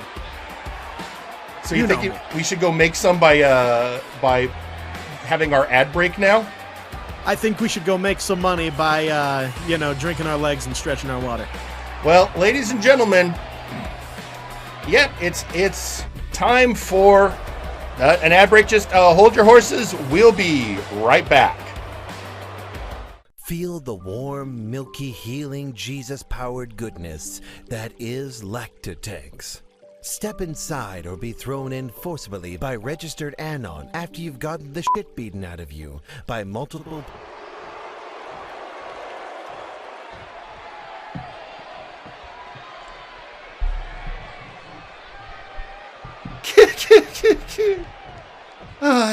Why did it go wrong? I had it all planned out. The main man would bring the belt back to the human world and put that robot down. I'm sure he's fine, but we haven't seen him in weeks. Well, not since we can't find his body. we found a bottle of Mountain Dew Red, Code Red, I guess it is. I think it's a good sign, right? I'll have to find somebody else. I have to find somebody else to take on that bot and put the human back in human resources. Can't let this stand. It's my job. I have to do this. Everyone understands? If not, why am I in this position? Maybe Go-Wheel. Yeah, Go-Wheel's a good one. And he's human. Maybe the Doctor of Albenomics is part of the administration. They both thought they do a good job. I gotta find the right person to do the...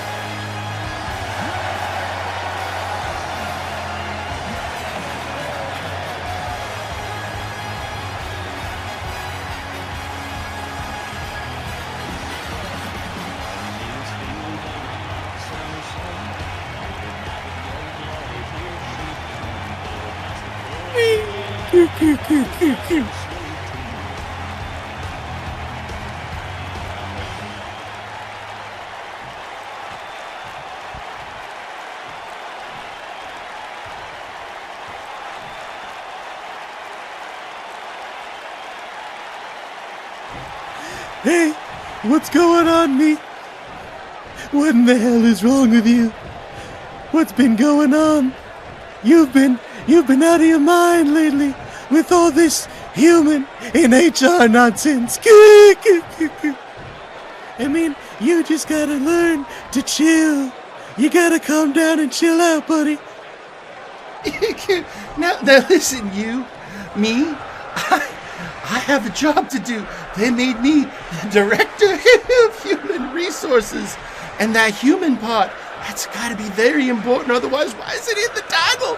I gotta make this work. I gotta get everything in order. I have to make it, run smooth.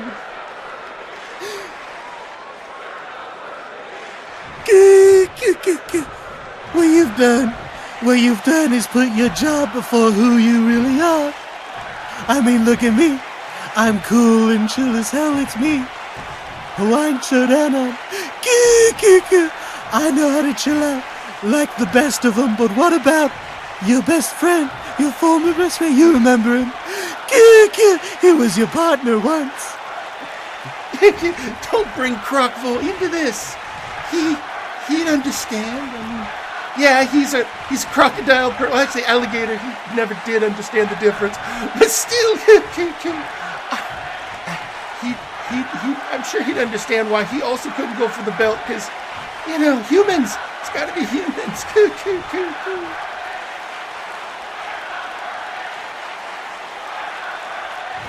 But they're not all humans.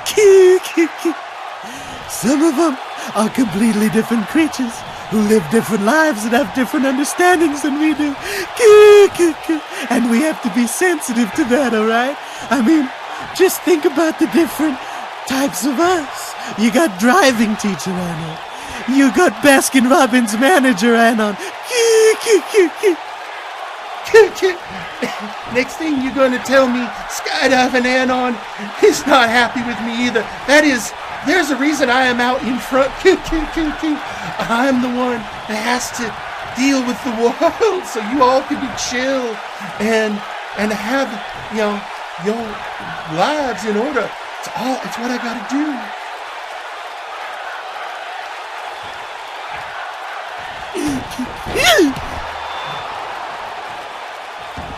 Think about all the Anons.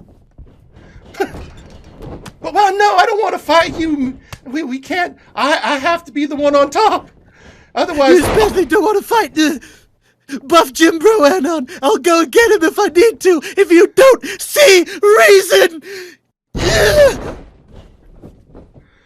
But I'm sure. I mean, what about Big Brother Anon?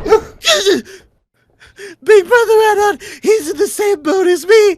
We're humanoid Anon, not just humans. Humanoid.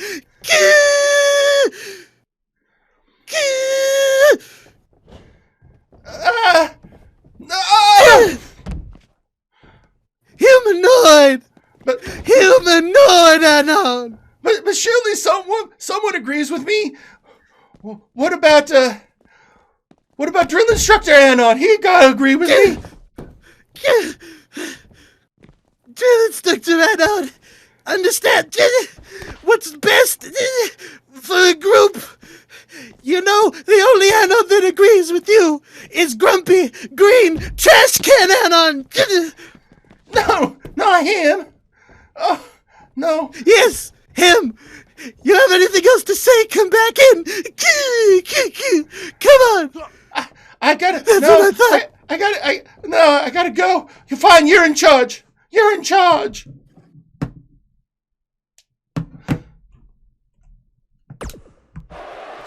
And ladies and gentlemen, welcome back from that commercial break. I hope everyone, can support our sponsors. In the meantime, have you ever been in a lactic tank, Jerry? It's relaxing. I have actually. I actually got to try out one of the earliest versions back when I was wrestling. It was a lot. They've improved the formula a lot since my day. Yeah, no, they had to put me in one after you hurt my leg, Jerry. Okay, for a 20 minutes. All right, it was 20 minutes. Meanwhile, social it was media 2 days. Just going nuts. McMorgan tweeting out, "This feud is not done, you little sprite." But for now, it's time to make some calls. So I guess we've heard from McMorgan on that. And then we got Mr. Butler tweeting out, "Where the fuck is that goddamn button? This is sus as hell." Maybe, I guess he didn't like what happened in there. And then we've got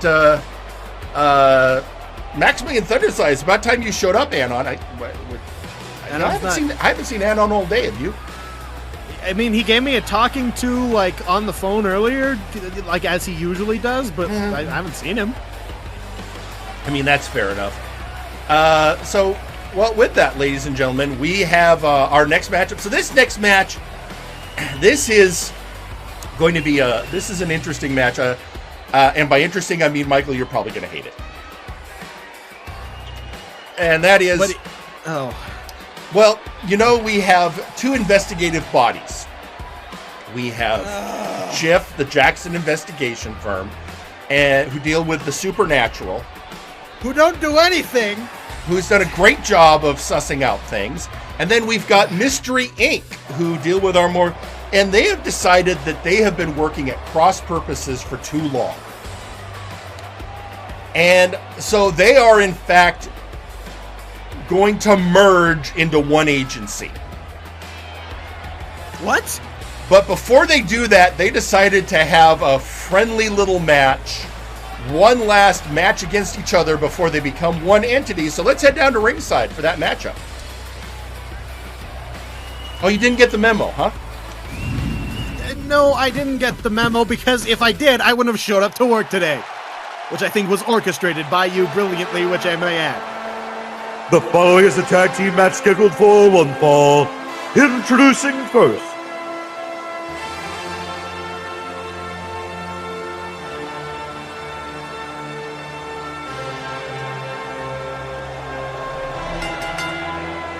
Representing the Jackson investigation firm, Istanbul.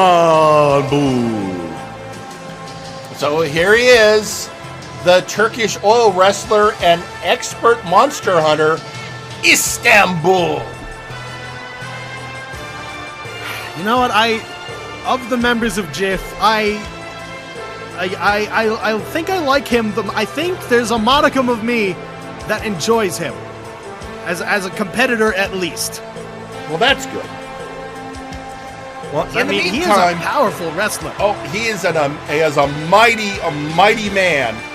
Is Istanbul, who is he has called out his former tag partner Constantinople for a match. We are still waiting to see if that is going to get scheduled. But in the meantime, he is here. And he is ready for this friendly competition.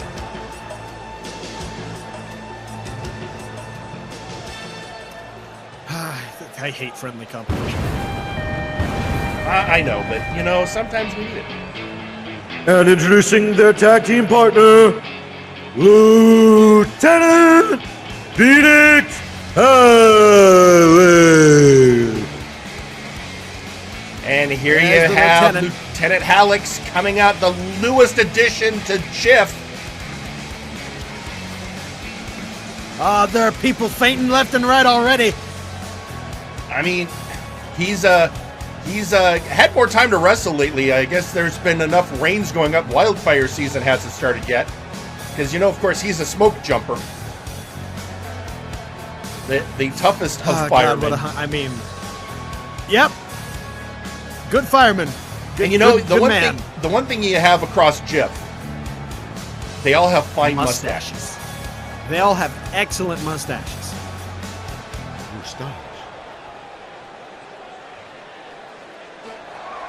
And introducing their opponents.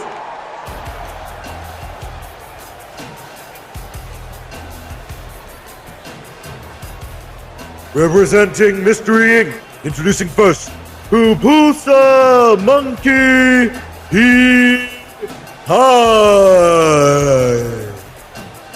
Wait a minute. I have a theory. If they're okay, so JIF and Mystery Inc. are merging, as you said.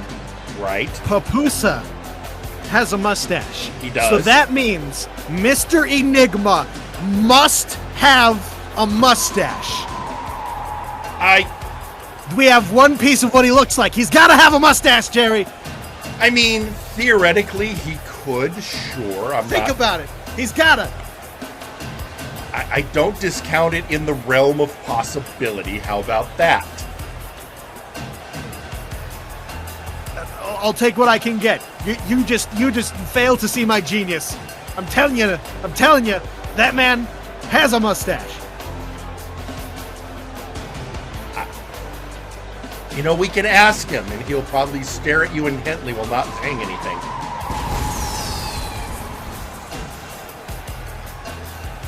You know, he's kind of like Black Noir that way. What, weird? I mean, yes. You know what? He'll be here in a second. And introducing their tag team partner,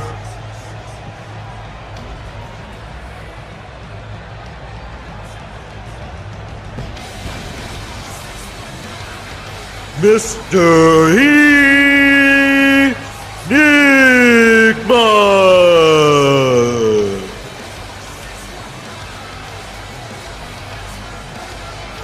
There he is. I see.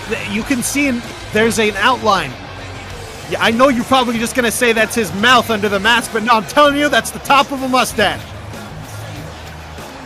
I mean, you know what, Michael? We don't necessarily encourage headcanon here in Multiverse Nexus Wrestling, but if you want to believe that, I mean, I am okay with that.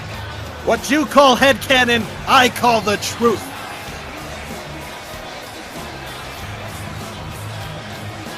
Well, I think that's how Twitter works. There he is, and now here they are. Their last match as separate entities before they join forces, and we're starting out with the big men.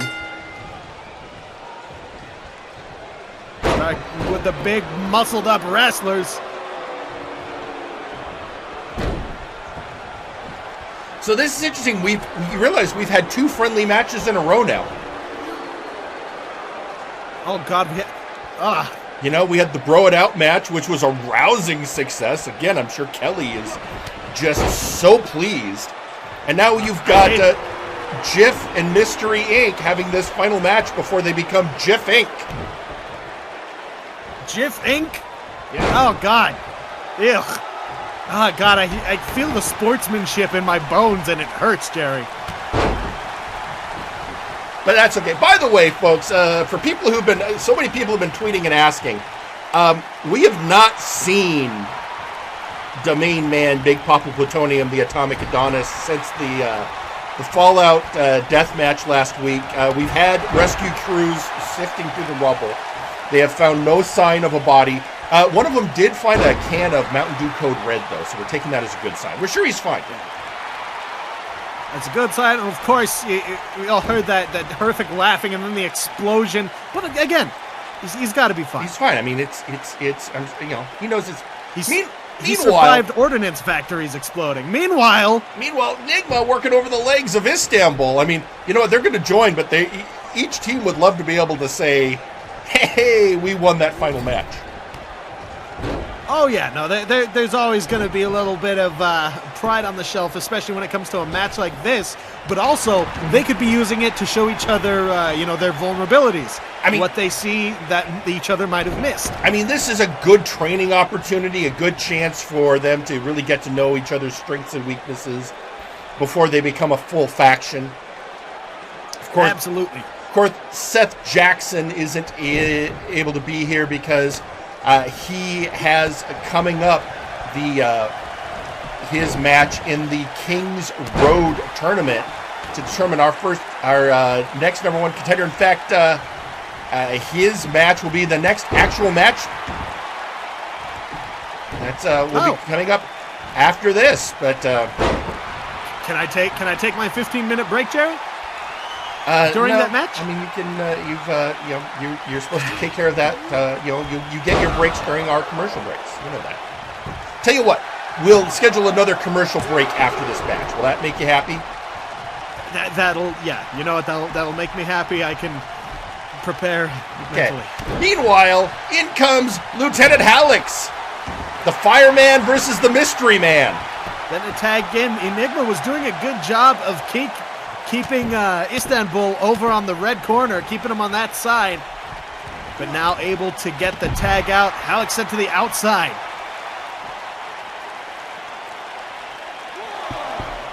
And they're taking out the shin. Low drop kick to the leg. Another one. Trying to immobilize Hallex on the outside. You know, just trying to show that this is how I roll, Hallex. How does your leg handle it? Also, I think it's a very diabolical maneuver he's doing now. I wouldn't be surprised to see if that was in the playbook of someone like, Ausir Turan, who's very vicious. Maybe trying to see if Hallex can still hang with someone who has that killer instinct. I'm just hoping we're up to 8. Nigma's back in the ring.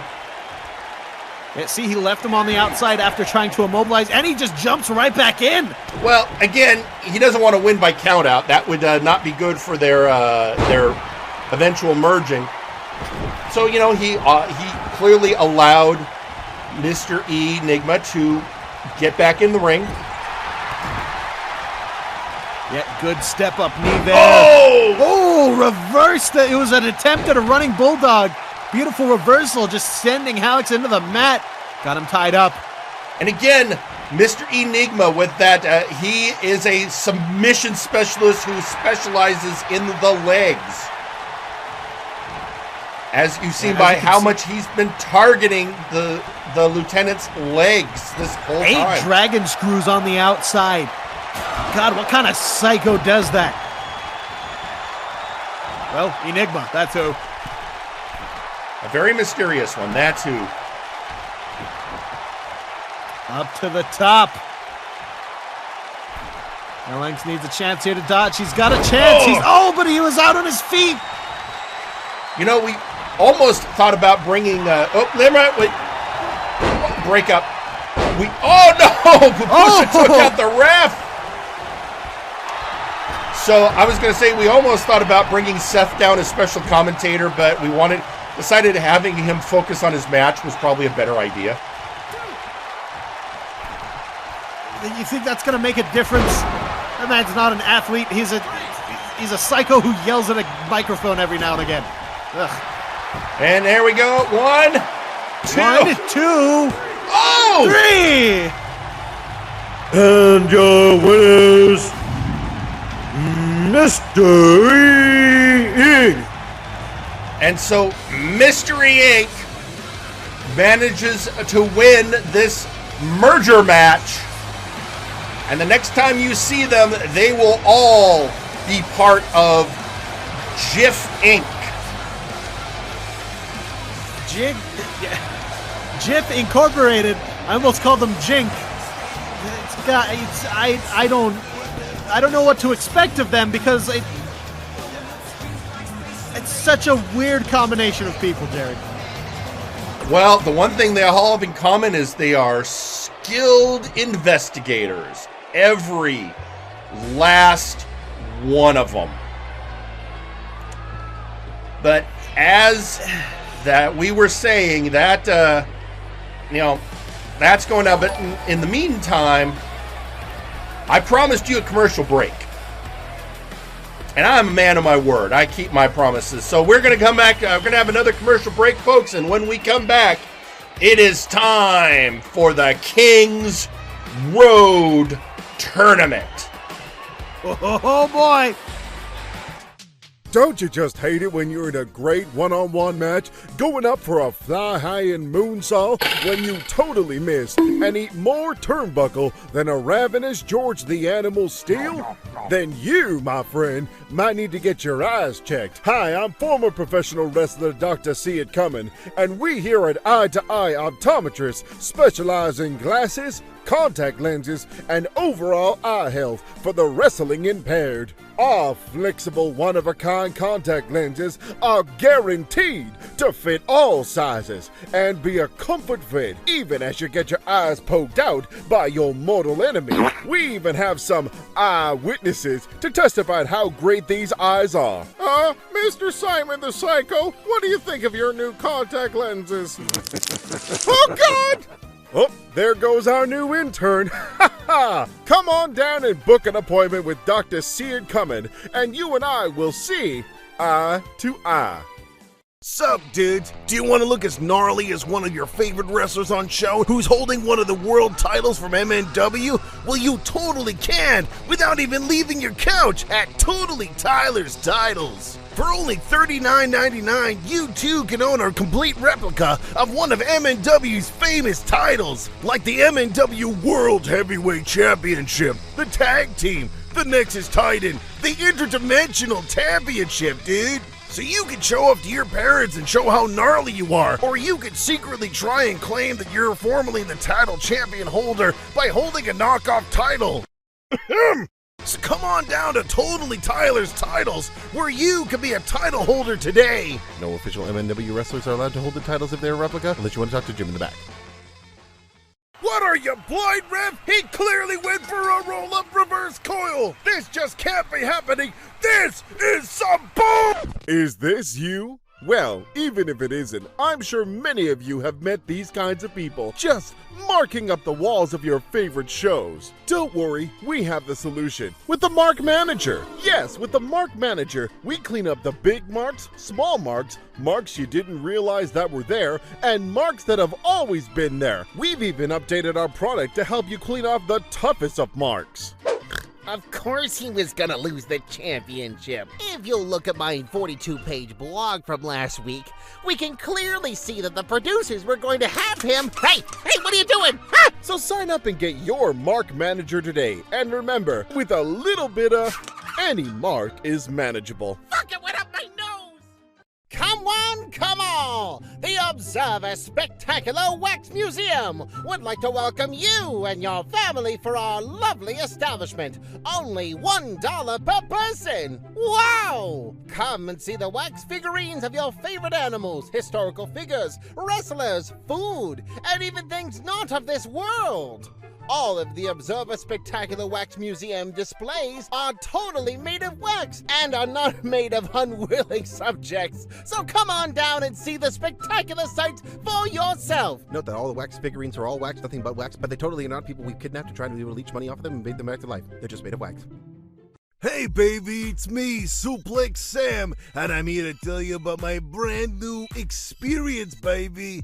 On the Suplex Express, we're serving up hot dishes and hot meals for all your homies. It's time for Suplex Sam, the soup made for me, baby. Sam I am. Tired of your lunches being soupless? Don't worry, baby. Suplex Sam's got you covered. We got all the flavors. Wonton Wilson's, the beef drippings, the Doctor of Alphagetti, and the VI Pheromone. And of course, the signature soup, the Plex, so you can have your Suplex any day, anytime with yours truly, baby. So come on down to the Suplex Express and get yourself a can of Suplex Sam. Are your heebies and jeebies? Are your ants in your pants? Do you get the butterflies in your stomach when you have to go up against a 400-pound, muscle-bound murder man who's trying to beat you in the ring? Don't worry, we have the solution for you. From the makers of the laxative product Let It Go comes the anti-anxiety medication Fuck It All. That's right, with a big old scoop of Fuck It All, you too can get yourself relaxed before any situation. Hand-picked and freshly squeezed from the teats of Tibetan relaxation monks. It comes with absolutely no long-term side effects. No, not at all. Yes, the anti-anxiety can make you stand up and say, fuck it all. Warning, this product may contain extreme doses of caffeine and methamphetamine. If consumed by more than one human, those two humans may or may not cause to duel or explode. And this product is very free. High Flyer Airlines is the leading air carrier for all professional wrestling. We customized our planes to fit the biggest of egos.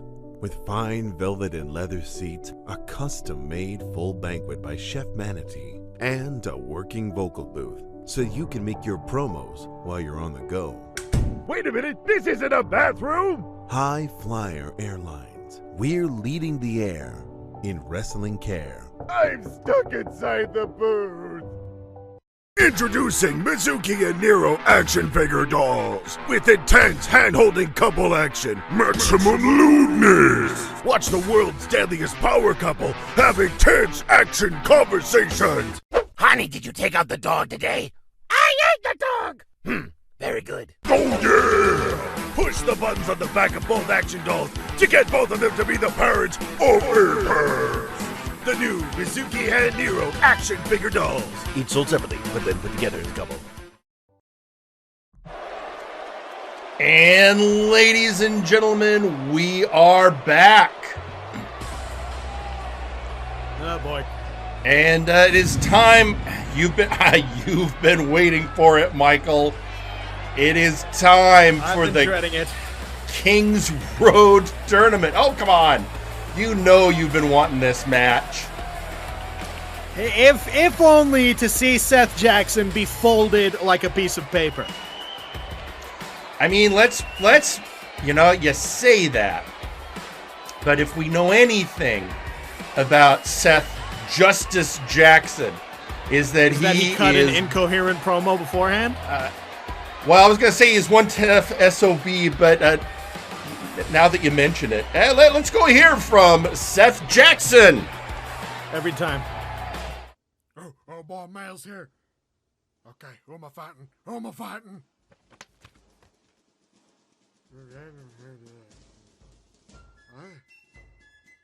The beef.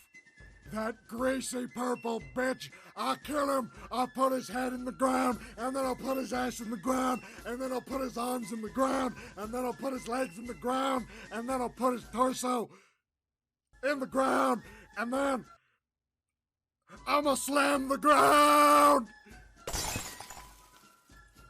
Istanbul, I think I broke your coffee pot.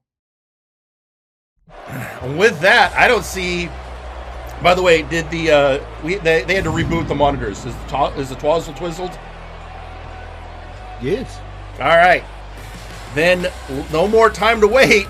Let's head down to ringside. Oh boy. The following is a King's Road match. Introducing first, Seth Justice Jackson.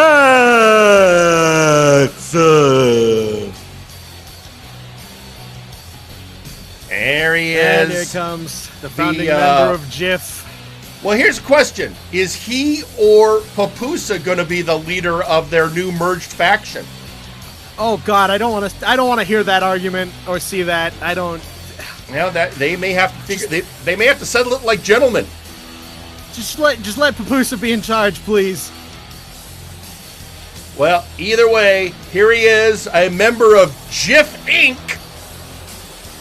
Seth Justice Jackson. And after this, the next match will have a man whose name is Injustice. So almost symmetry. Oh, can you imagine if they face each other? Oh God, Justice versus Injustice. And introducing their opponent,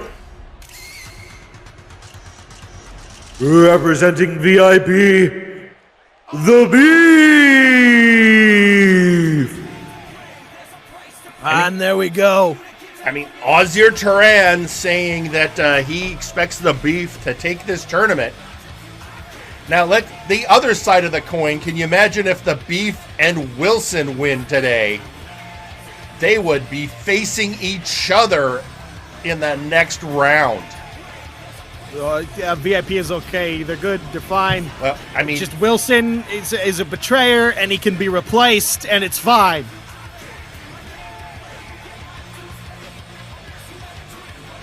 So we will now see. Meanwhile, tweeting out on. Well, hang on a second. I'm not going to interrupt this.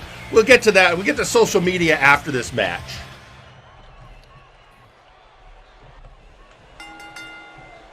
And here we go. Charging is Seth Jackson into an immediate German suplex. And this is what I wanted, Jerry. Seth just getting stomped out. Stomped by the Beef. Well, Big again, diving punch by Seth, though. Oh, Seth is a. These are two tough competitors. Oh, and Seth going for a little rest. The Beef just sort of letting him. Climbing back up on the outside. The Beef doesn't. You know, he doesn't need to hit the gas in this match. He can just enjoy the slog that this is going to be for Seth. I mean, if you say so, but Seth. Well, okay. Oh, that rough. There you go, into that net breaker. Underhook suplex. I'm sure I already know what Beef calls that. Yeah, fuck your neck. Yeah. Yep. Fuck your neck, indeed. Okay. Oh, big reversal by Seth. All right, I'm a little confused by his quote on social media, but so this is Whitney Lee saying you can tell that Tony is a follower of Ausir because he is obviously in denial. What? Michael? Who's Tony? I don't know who Tony is. Oh, I'm getting, somebody's telling me that that was a mistype. He meant to type Mike.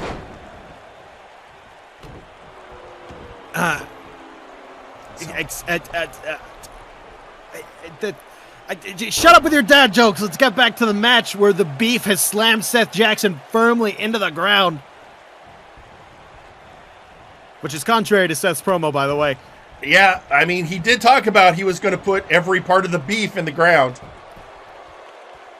Beef going for the cover, and here it is. What? I forget Seth Jackson, you know. He's got the tough head and all. Maki Ito-esque. That's something I don't... you'll have to explain that to me after the match. What, you don't follow the wrestling that the kids like, Jerry? Oh, is that one of the guys from New Japan? Oh, I think they're great. Oh, he doesn't even know about DDT? I'm disappointed, Jerry. Big stomps to the hand. And going one. And a kick out at one. Seth goes, no, it's not going to be that easy. 2 kickouts at one. Durable is Seth Jackson, I'll give him that. Oh, leg sweep. And kicking him in the Beef. Right in the tenderloin, Jerry. Taking it to the grade A-lister.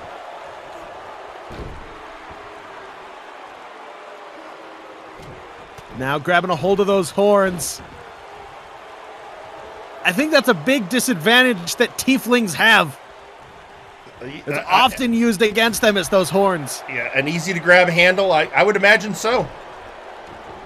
Yeah, but also a weapon, as you saw there before he went into this beautiful rolling suplex into the pinning predicament. But no, I mean, there's a reason. A headbutt. I mean, there's a reason I never had long hair at all during my wrestling career. Didn't want to give anyone anything they could grab. Sure. You keep telling yourself that, Jerry. Unlike certain people who go into the ring with ponytails. This is who I am, Jerry. Big right hand from Seth Jackson, followed up by a left, striking combinations galore. A big one to the face, grabs a hold of the horns again, tosses him, peels him across the ring. Oh, boot to the face. Oh, big boot. Just clobbered him. I mean, I'd be more worried, but we know for a fact Seth Jackson has been hit several times in the head by cows, so he's used to it. That's all I'm saying. Cows and himself. Several walls that he's tried to jump through. Oh, up to a 2 count now, wearing down Seth Jackson.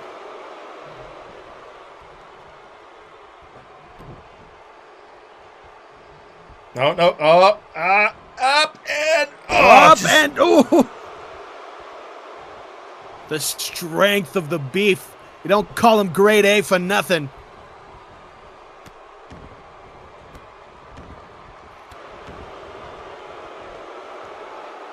Now he's got the prime marbling. Oh no! Going for the pin 1. Just a 1 count. Whoa! Another kick. Maybe not as worn out as you thought. Perhaps not, but definitely closer. He reverses!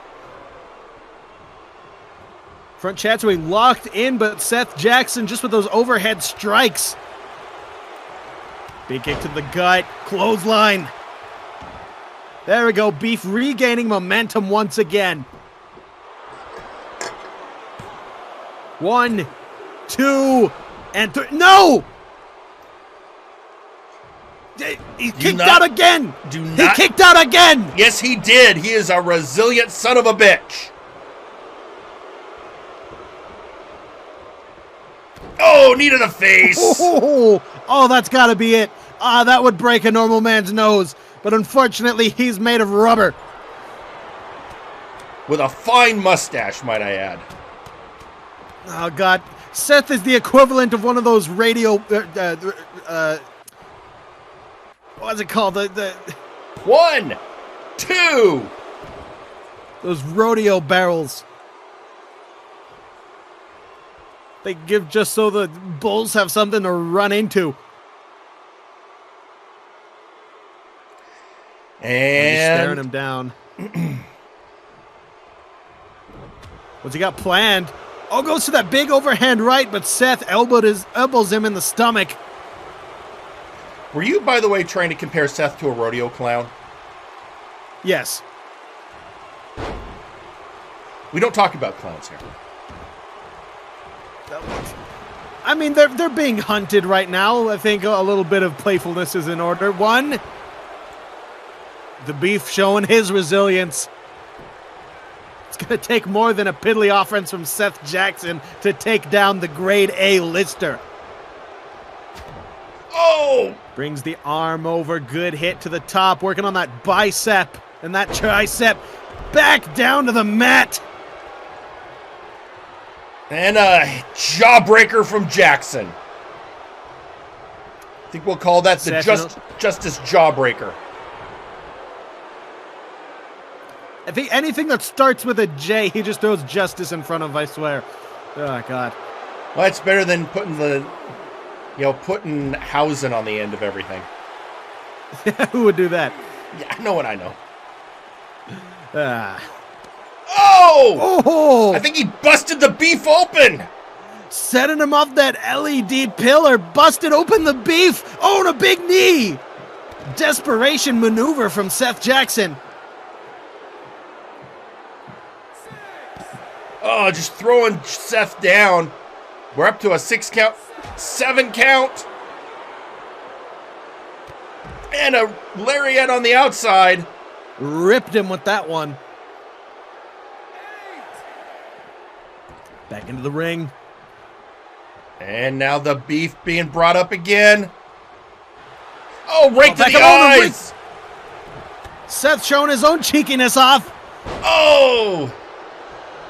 The Beef with a lariat on to Seth. Oh! And again. Ooh. Whipping his back through and the suplex.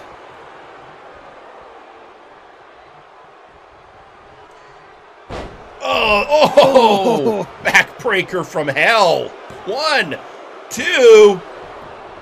I didn't think of this until now, Jerry, but both of these men's finishing maneuvers is a suplex or driver of some sort. That's a good point. Perhaps more well paired than we first imagined. Ooh, just stretches the arm, stomping on the forearm. Remember, That's folks, not just working on the arm, but the abdomen. This is part of the Kings Road tournament. 8, and whoever wins this tournament goes on to face Zacko Duo at Multivania for the Multiverse Heavyweight Championship. There's a reason it's called the King's Road, because this could very well be the Beef's road to becoming the world champion. What about that, Jerry? What would you say to that? A beefy champion. I mean, I would be fascinated. Of course, the first thing the Beef still has to go through Seth Jackson, then the winner of our following bout, and then whoever wins the other match between Nice Ice and Sir Unkley Dunk.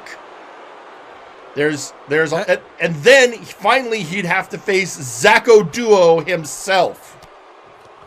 I'm sure the true spirit of Blood Money or VIP will shine through at the end of the King's Road. Again, working on the arms of Seth Jackson, just brilliantly not letting this man get in any offense. Seth just taking an absolute beating, however, and how many times has he gone for the pin or the tap? And okay, Seth's gonna tap here. Or Seth not. Is gonna tap at what? I'd like to point out that back when he was on Flashbangs, oh wait a minute, the Justice Driver. 1, 2. The Justice Driver didn't quite do it. I was gonna say Seth Jackson regularly trained against the Creation. What? He trained with the Creation? He would spend a lot of time at the House of Caliban. Part of it was he trained... Oh, Seth busted open the Beef, return the favor. I think often it had to do with... it may have been inadvertent training. He tended to not pay attention to who had labeled what in the refrigerator. So his training was stealing the creation's food and suffering the consequences. I mean, if something's going to teach you to deal with pain, that would certainly be it. Dealing with blood, however, now we are. Both competitors, blood in their eyes, blood in their hair, blood in their mouths. Beef just trying to stretch out Jackson, maybe. Yep. But no, the elbows. And Seth gets him back in the ring. I'll give Seth one thing. He can sure pull momentum out of nowhere. Yeah, I will agree. That is a true statement. The man just keeps going. You basically have to knock him senseless before he goes down.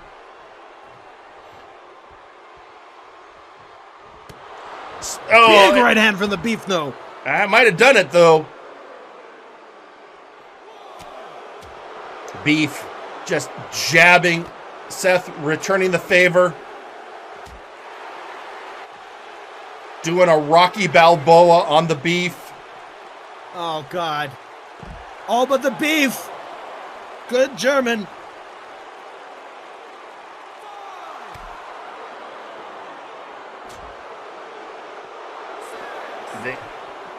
And six count up to the 6 count back in.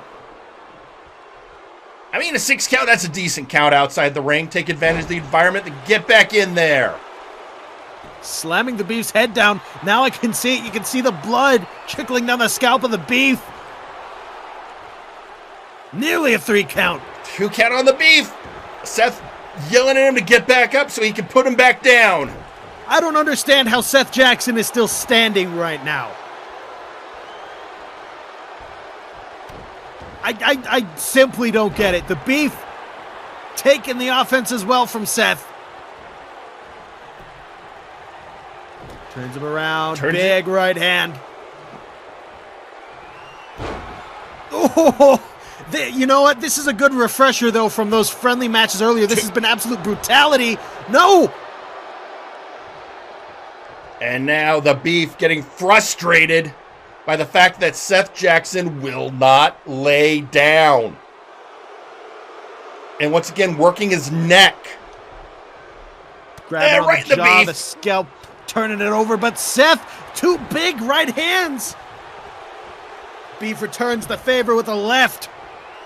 Oh, is this it? Sexplex! Sexplex connects. 1, 2, and that's got to be 3, folks. It's all over. There it is. There it is. Your winner, the Beef.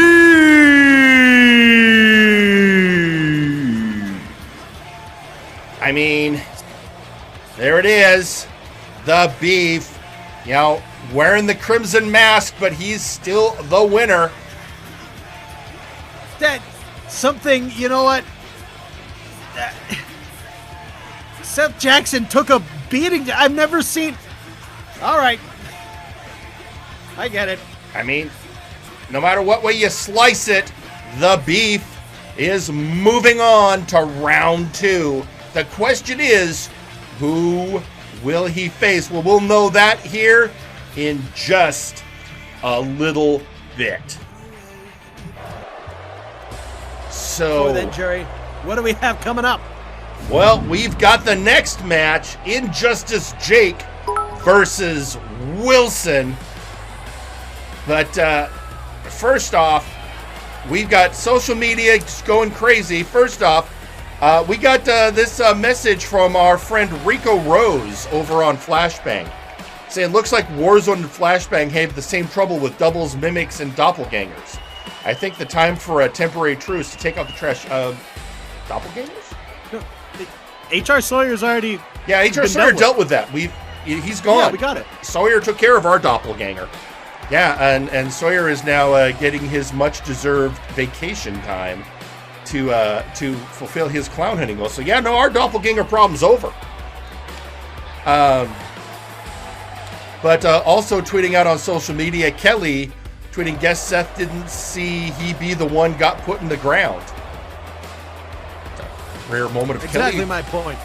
Kelly agreeing with you. That's just kind of, it feels weird, doesn't it? Kelly agreeing with you. I like being contrarian, but this is what yeah. Okay, Seth got put in the ground. It's done and over with. All right. Well, in the meantime, before we get down that match, let's hear from one of the men we're about to see. Ladies and gentlemen, Wilson. Injustice, Jhake. This is a most fortuitous opportunity for me.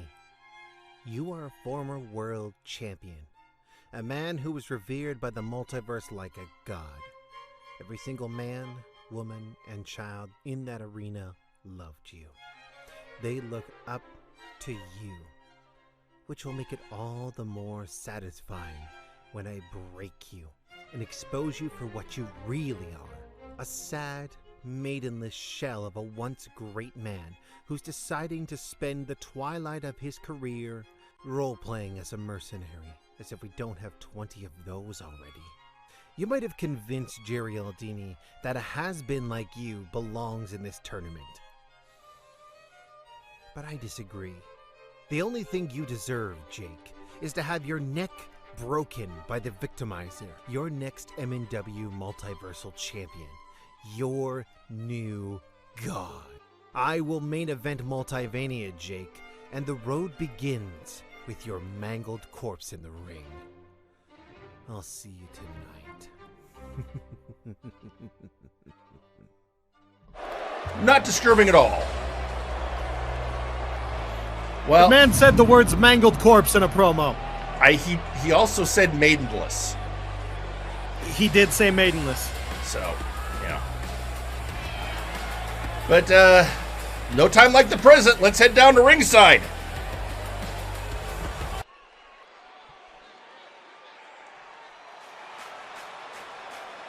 The following is a King's Road match. Introducing first.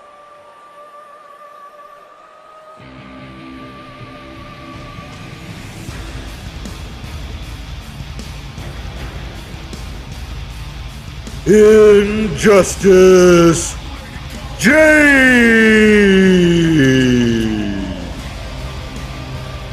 And there you have it, ladies and gentlemen. Former multiverse heavyweight champion, Injustice Jhake. One-time leader of High Voltage in one of the most storied independent wrestlers in the business before coming to MNW. And before returning on the behest of yourself to beat up the Outlaws for no apparent reason. Oh, there was a reason, and it was money well spent, and now he is back in action. It's Injustice Jhake, but he has to face a man who has been riding roughshod over the multiverse since Apocalypse. A man who doesn't drink blood but just enjoys the sight of it. Here he comes. No music, no frills. He comes out. Shh, this is the announcer.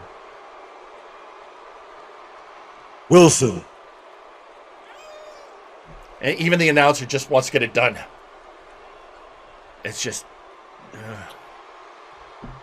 victimizing yet another opponent, now in the King's Road tournament. I think just... I personally have to go with Wilson.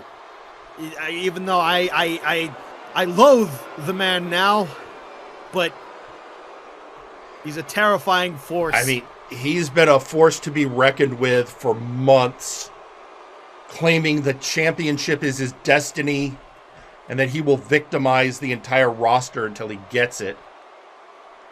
And he has been, between that Gotch-style pile driver and the kill switch, he has been an unstoppable force.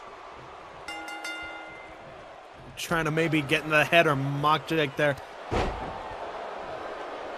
think he's just trying to show that this is just another, he's going to get in, he's going to get the job done. No difference, just another match. There we go. Laying in that reverse grip DDT.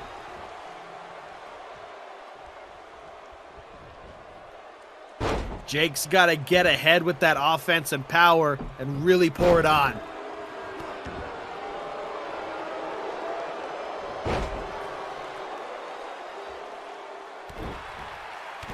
Big stomps coming from Jhake. I mean, this is, again, this is a former champion. I mean, this man, Injustice Jhake, has climbed to the top of the mountain. Oh, it took some time off, but now he is, as you said, facing the Victimizer. Yeah, the Victimizer, Wilson.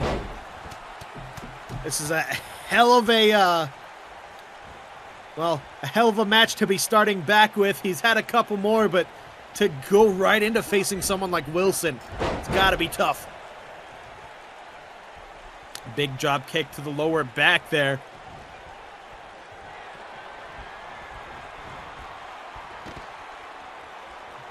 Dumps him to the apron. Oh, about to give Wilson. Oh, bit of his own medicine. I mean, maybe Jake's the man to get the job done. You see that massive pile driver to the outside and now bouncing his head off the steps. I mean, there's a reason he's now Injustice Jhake versus Justice Jhake. He's come back with a much more brutal style.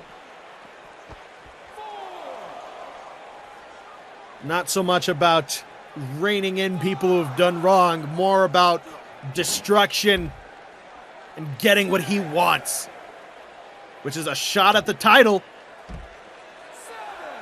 Wait, we got a 7 count in there, far from the ring. Oh, sends Wilson back over with a big strike. Wilson getting in the ring, Jhake right behind him, just at the 8 count.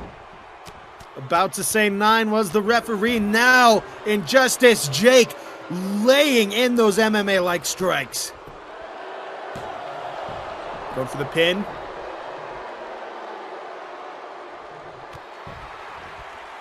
Not enough.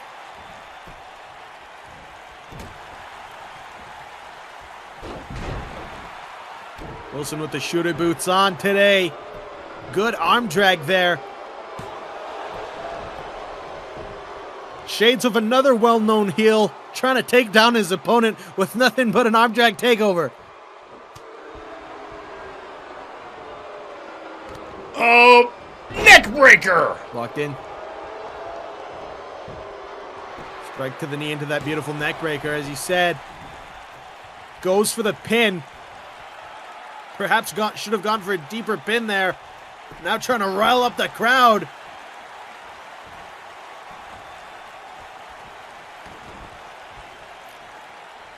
Bringing him up. The middle goes. Oh! Swinging neck breaker.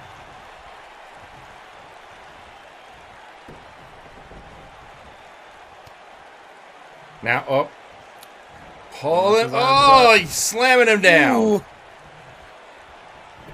You know, got those legs into the start of a tequila sunrise to lock him up and then just started shoving his body into the ground.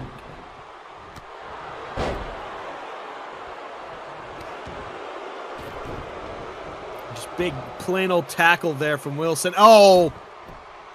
Shades of the old Wilson. Oh, wait a minute. Oh, neck breaker.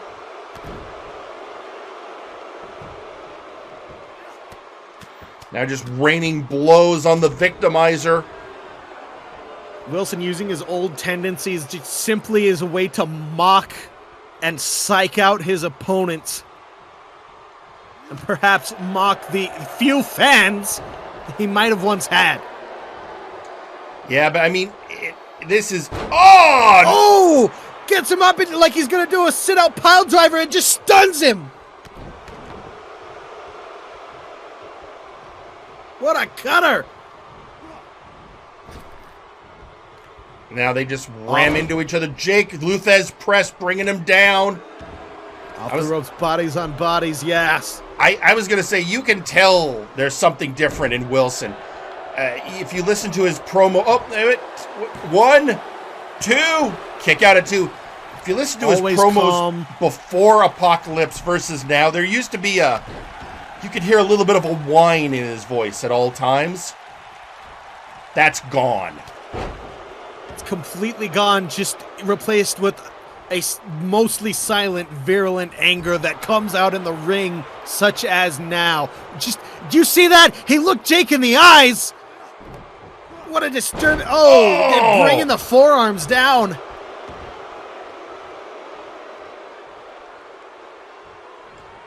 Just makes you. He's going up. Brutal. Bringing Jhake up again. What's he got planned? Into the corner. Whip to the corner. Again with that. Alley-oop over. Oh! Again with those forearms. He loves using the ropes, the environment. An intelligent symphony of violence from Wilson. But Jhake, able to reverse through, goes immediately for the pin. Kick out at 2 by Wilson. At this point, Jhake should know single lariat not enough. Well, we'll have to see what he can do. Uppercut, uppercut, uppercut, whoa. uppercut, uppercut. He stun locked him, Jerry, over into the corner. Big elbow, just laying that across the chest. Now diving to another elbow. Where's he going? And to the drop kick. How agile is Justice Jhake? He reverses. Wilson has won with those roll-ups before. We've seen it happen. Scoops him up, slams him down, spine on the pine, now working over those arms. Bringing him up. Taking him down. Oh, what's Wilson? Oh, no. What's he setting up for? I think this is that. Is it? Yes, it is. The Gotch-style pile driver. It's over. It's over. It's over. That's it. Here we go. And he's going. No one has kicked out of this. 1, 2. What? 3.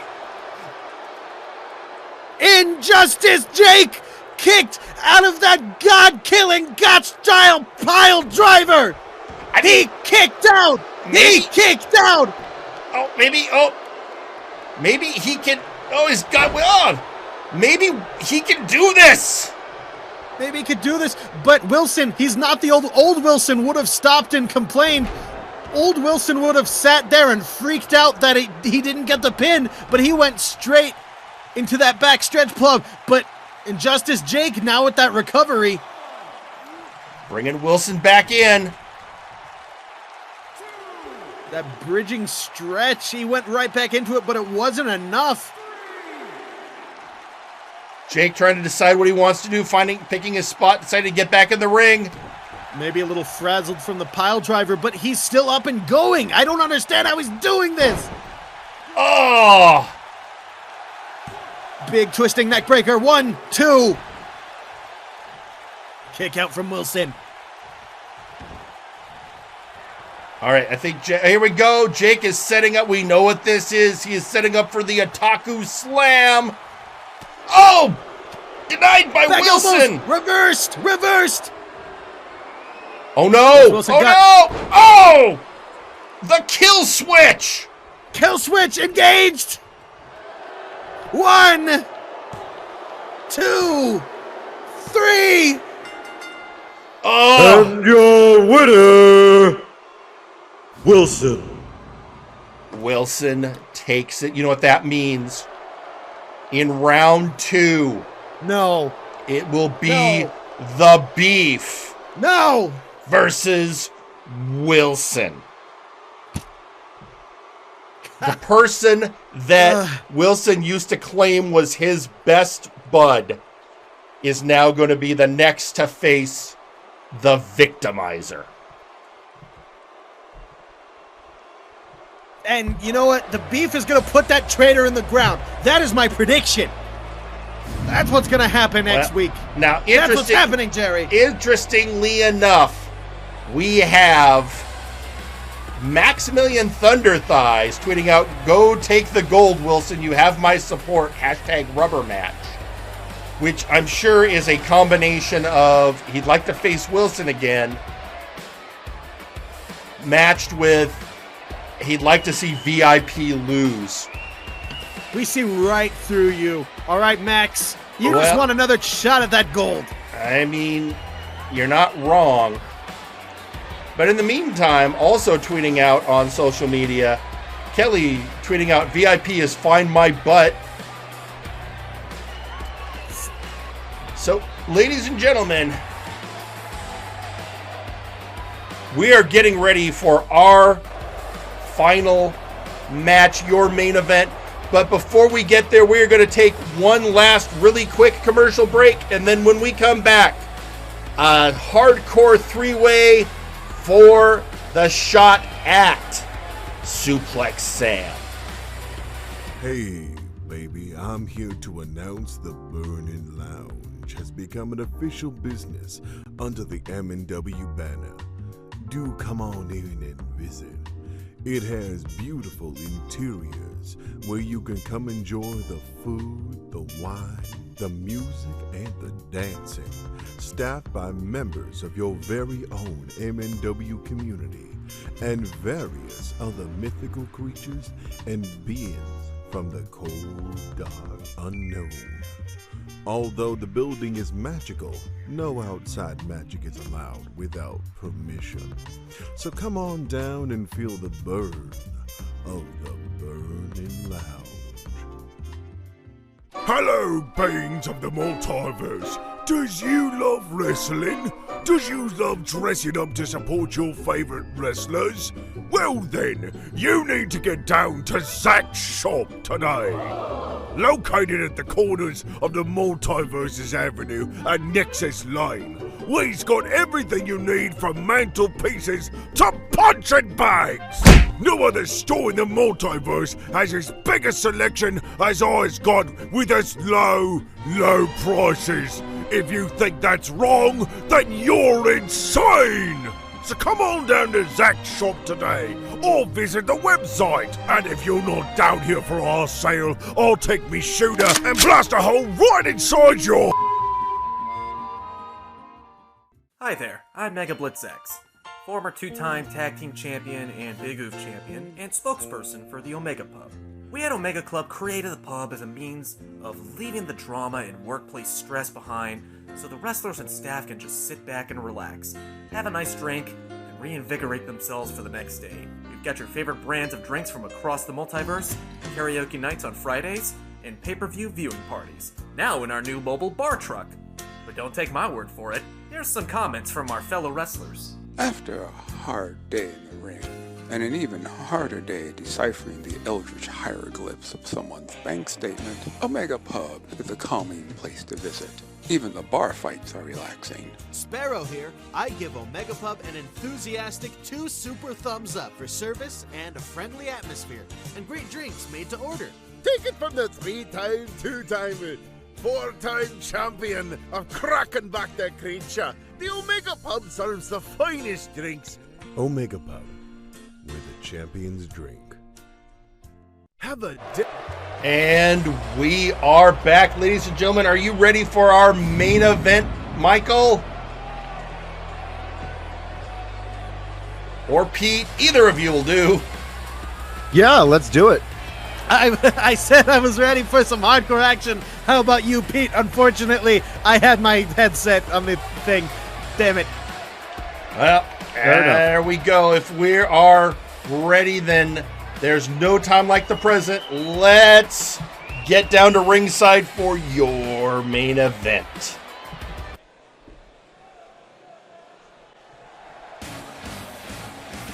The following is your main event. That is a triple threat for the #1 contendership for the Warpgate Hardcore Championship. Introducing first, Glacirus.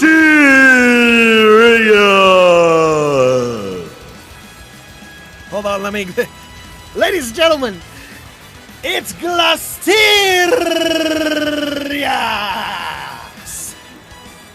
He is the master of street lucha. And he has been looking for an opportunity. And here it is.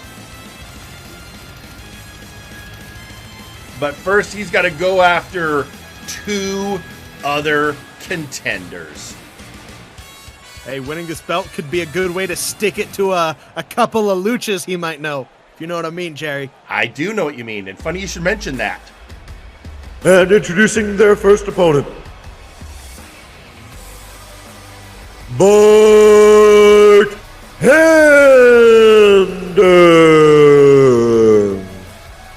Oh, did you book this one, Jerry, you cheeky old bastard? Haha, I see what you're doing. I did it. This one is, I am still the general manager. I don't care what Rich Duran He hasn't been around this week. So I've been able to book whatever I want.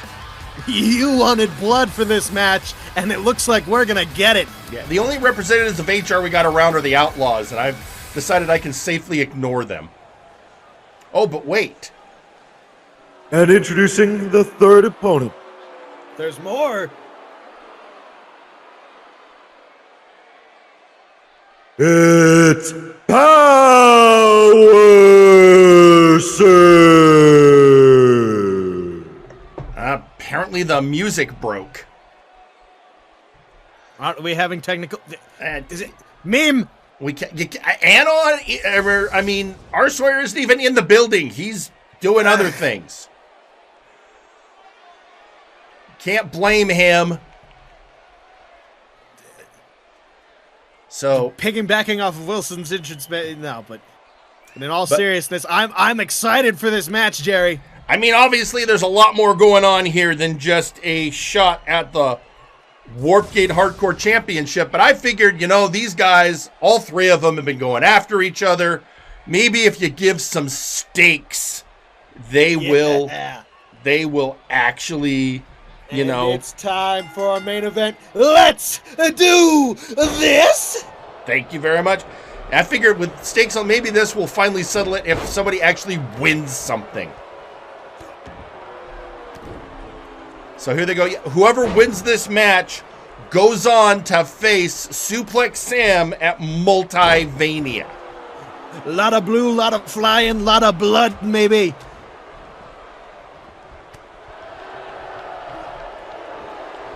These two just going back and forth. Oh!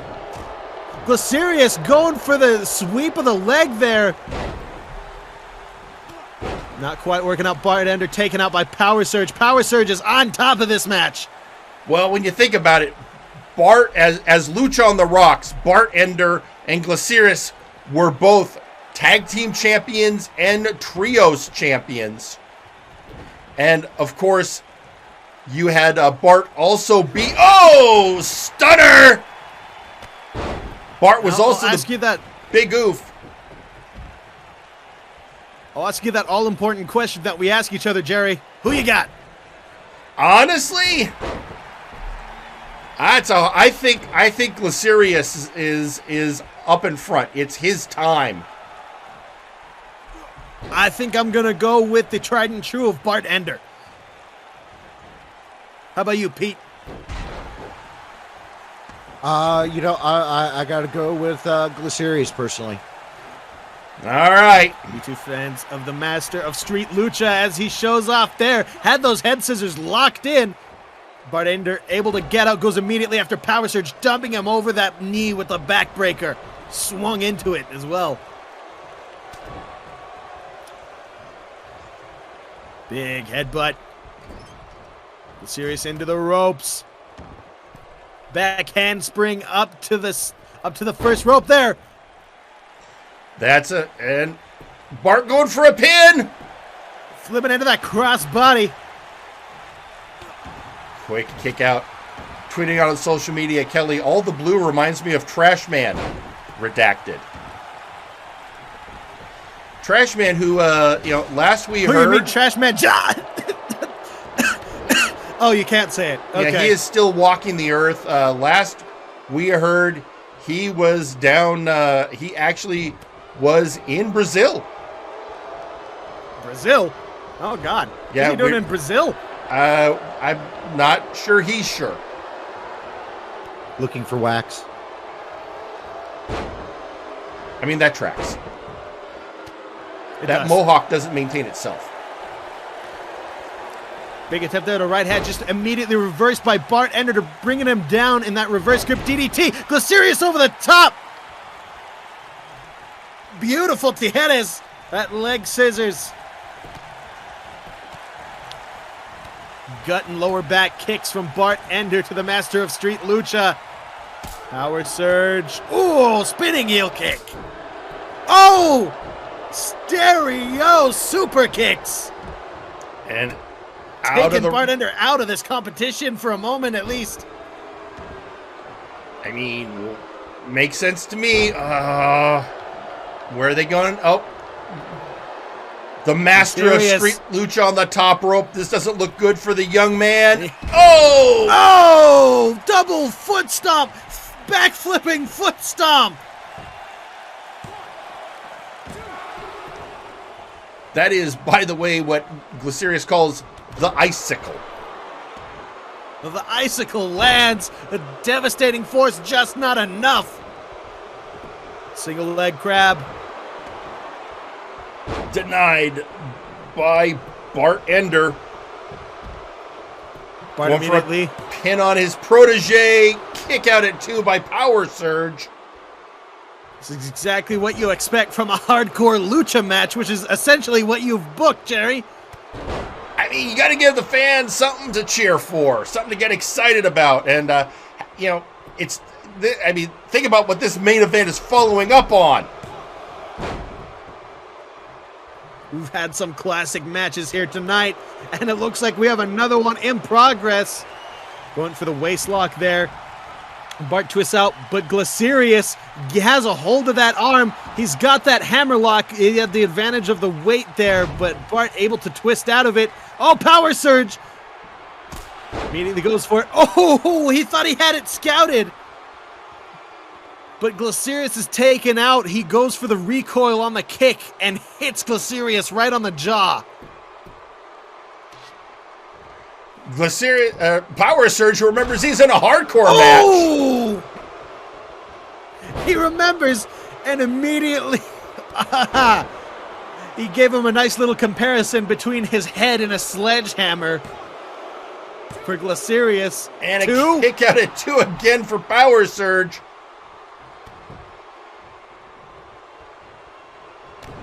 Took a swipe at the ref there, it looked like. Power Surge has got him up. Hanging him up into that DDT. And a beautiful Russian leg sweep. The master of Street Lucha showing off the agility. Big forearm. Oh, kick to the head. That back heel kick. 1, 2.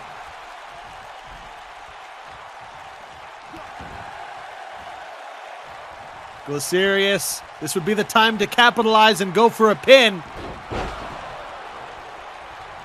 But I have a feeling we have a bit more hardcore to go. I'm beginning to want I'm beginning to wonder if Bart and Glacirus even understand what a hardcore match is, because Power Surge is the only one's going for weapons so far.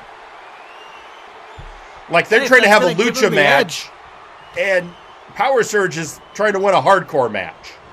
Yeah, those two trying to, one-up each other with the flashy luchador moves. Power Surge is in this for the hardcore spirit, it seems. Did you notice he hit the Power Surge? It don't matter now. Bart Ender firmly in control. Both men on the ground. Time to fly. Oh, nobody home. And he landed on the sledgehammer. Right onto the sledgehammer from that senton. That's got to be unfortunate and for Bart Ender. Power surge. Another power surge. Oh, Glacirus eyeing him up, though, these two. Oh. Like two predators in the jungle squaring each other up there. Good roll through there. Glacirus got that hammerlock, has the weight across the lap. Oh, but Power Surge has the abdominal strength to flip it over. I think Glacirus might have been going for frostbite, and Power Surge slipped out. Oh, in stereo! Boot to the head and one for Jenny on the whips. Oh! It was like they were going to go for him together, but then Glacirus just swept his leg out from under him.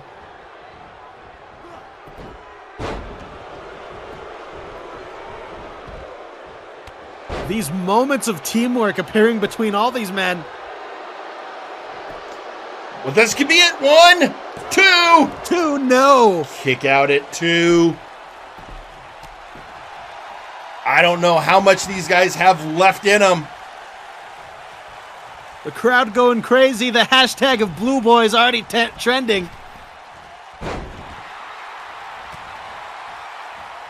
Big right hand. And a run in return. Here they go. Kick. The strikes have been insane during this match, just beating the absolute crud out of each other. Oh! Timing by Power Surge. Glacirus took out Bart. Power Surge took out Glacirus 2. Kick out at 2. What is about to bounce him off the ropes, but he hit him with... Oh my God! Bart wasn't done! He was playing possum!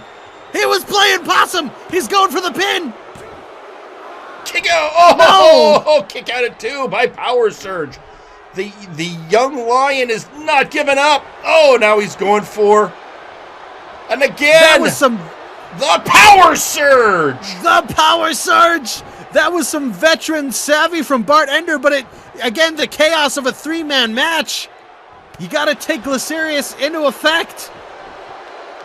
Okay, each of these men has 33 1/3% chance of winning this match. Maybe a little more if they pick up a sledgehammer. Oh, wait a minute. 1, 2, 3! Oh! And your winner, Power Surge. Ladies and gentlemen, the music's still broken, but that doesn't matter. Why? Because Power Surge is going to Multivania. They were having a hardcore match, and Power Surge played the hardcore game, Jerry. Power Surge is going to take on Suplex Sam at Multivania for the Warp Gate Hardcore Championship. May God rest his lucha soul. And ladies and gentlemen, with that exciting ending, we are out of time. So, for Michael Montoya and Pete McPherson, I am Jerry Aldini. Good night. Buenos noches. Hey, it's Flashbangs, Tiki the Troll here to remind you to pay that toll. How, you may be asking? Ha! Easy. Just be sure to give us a like, throw down a comment, and hit that subscribe button. And we'll be seeing you around for the, next payment.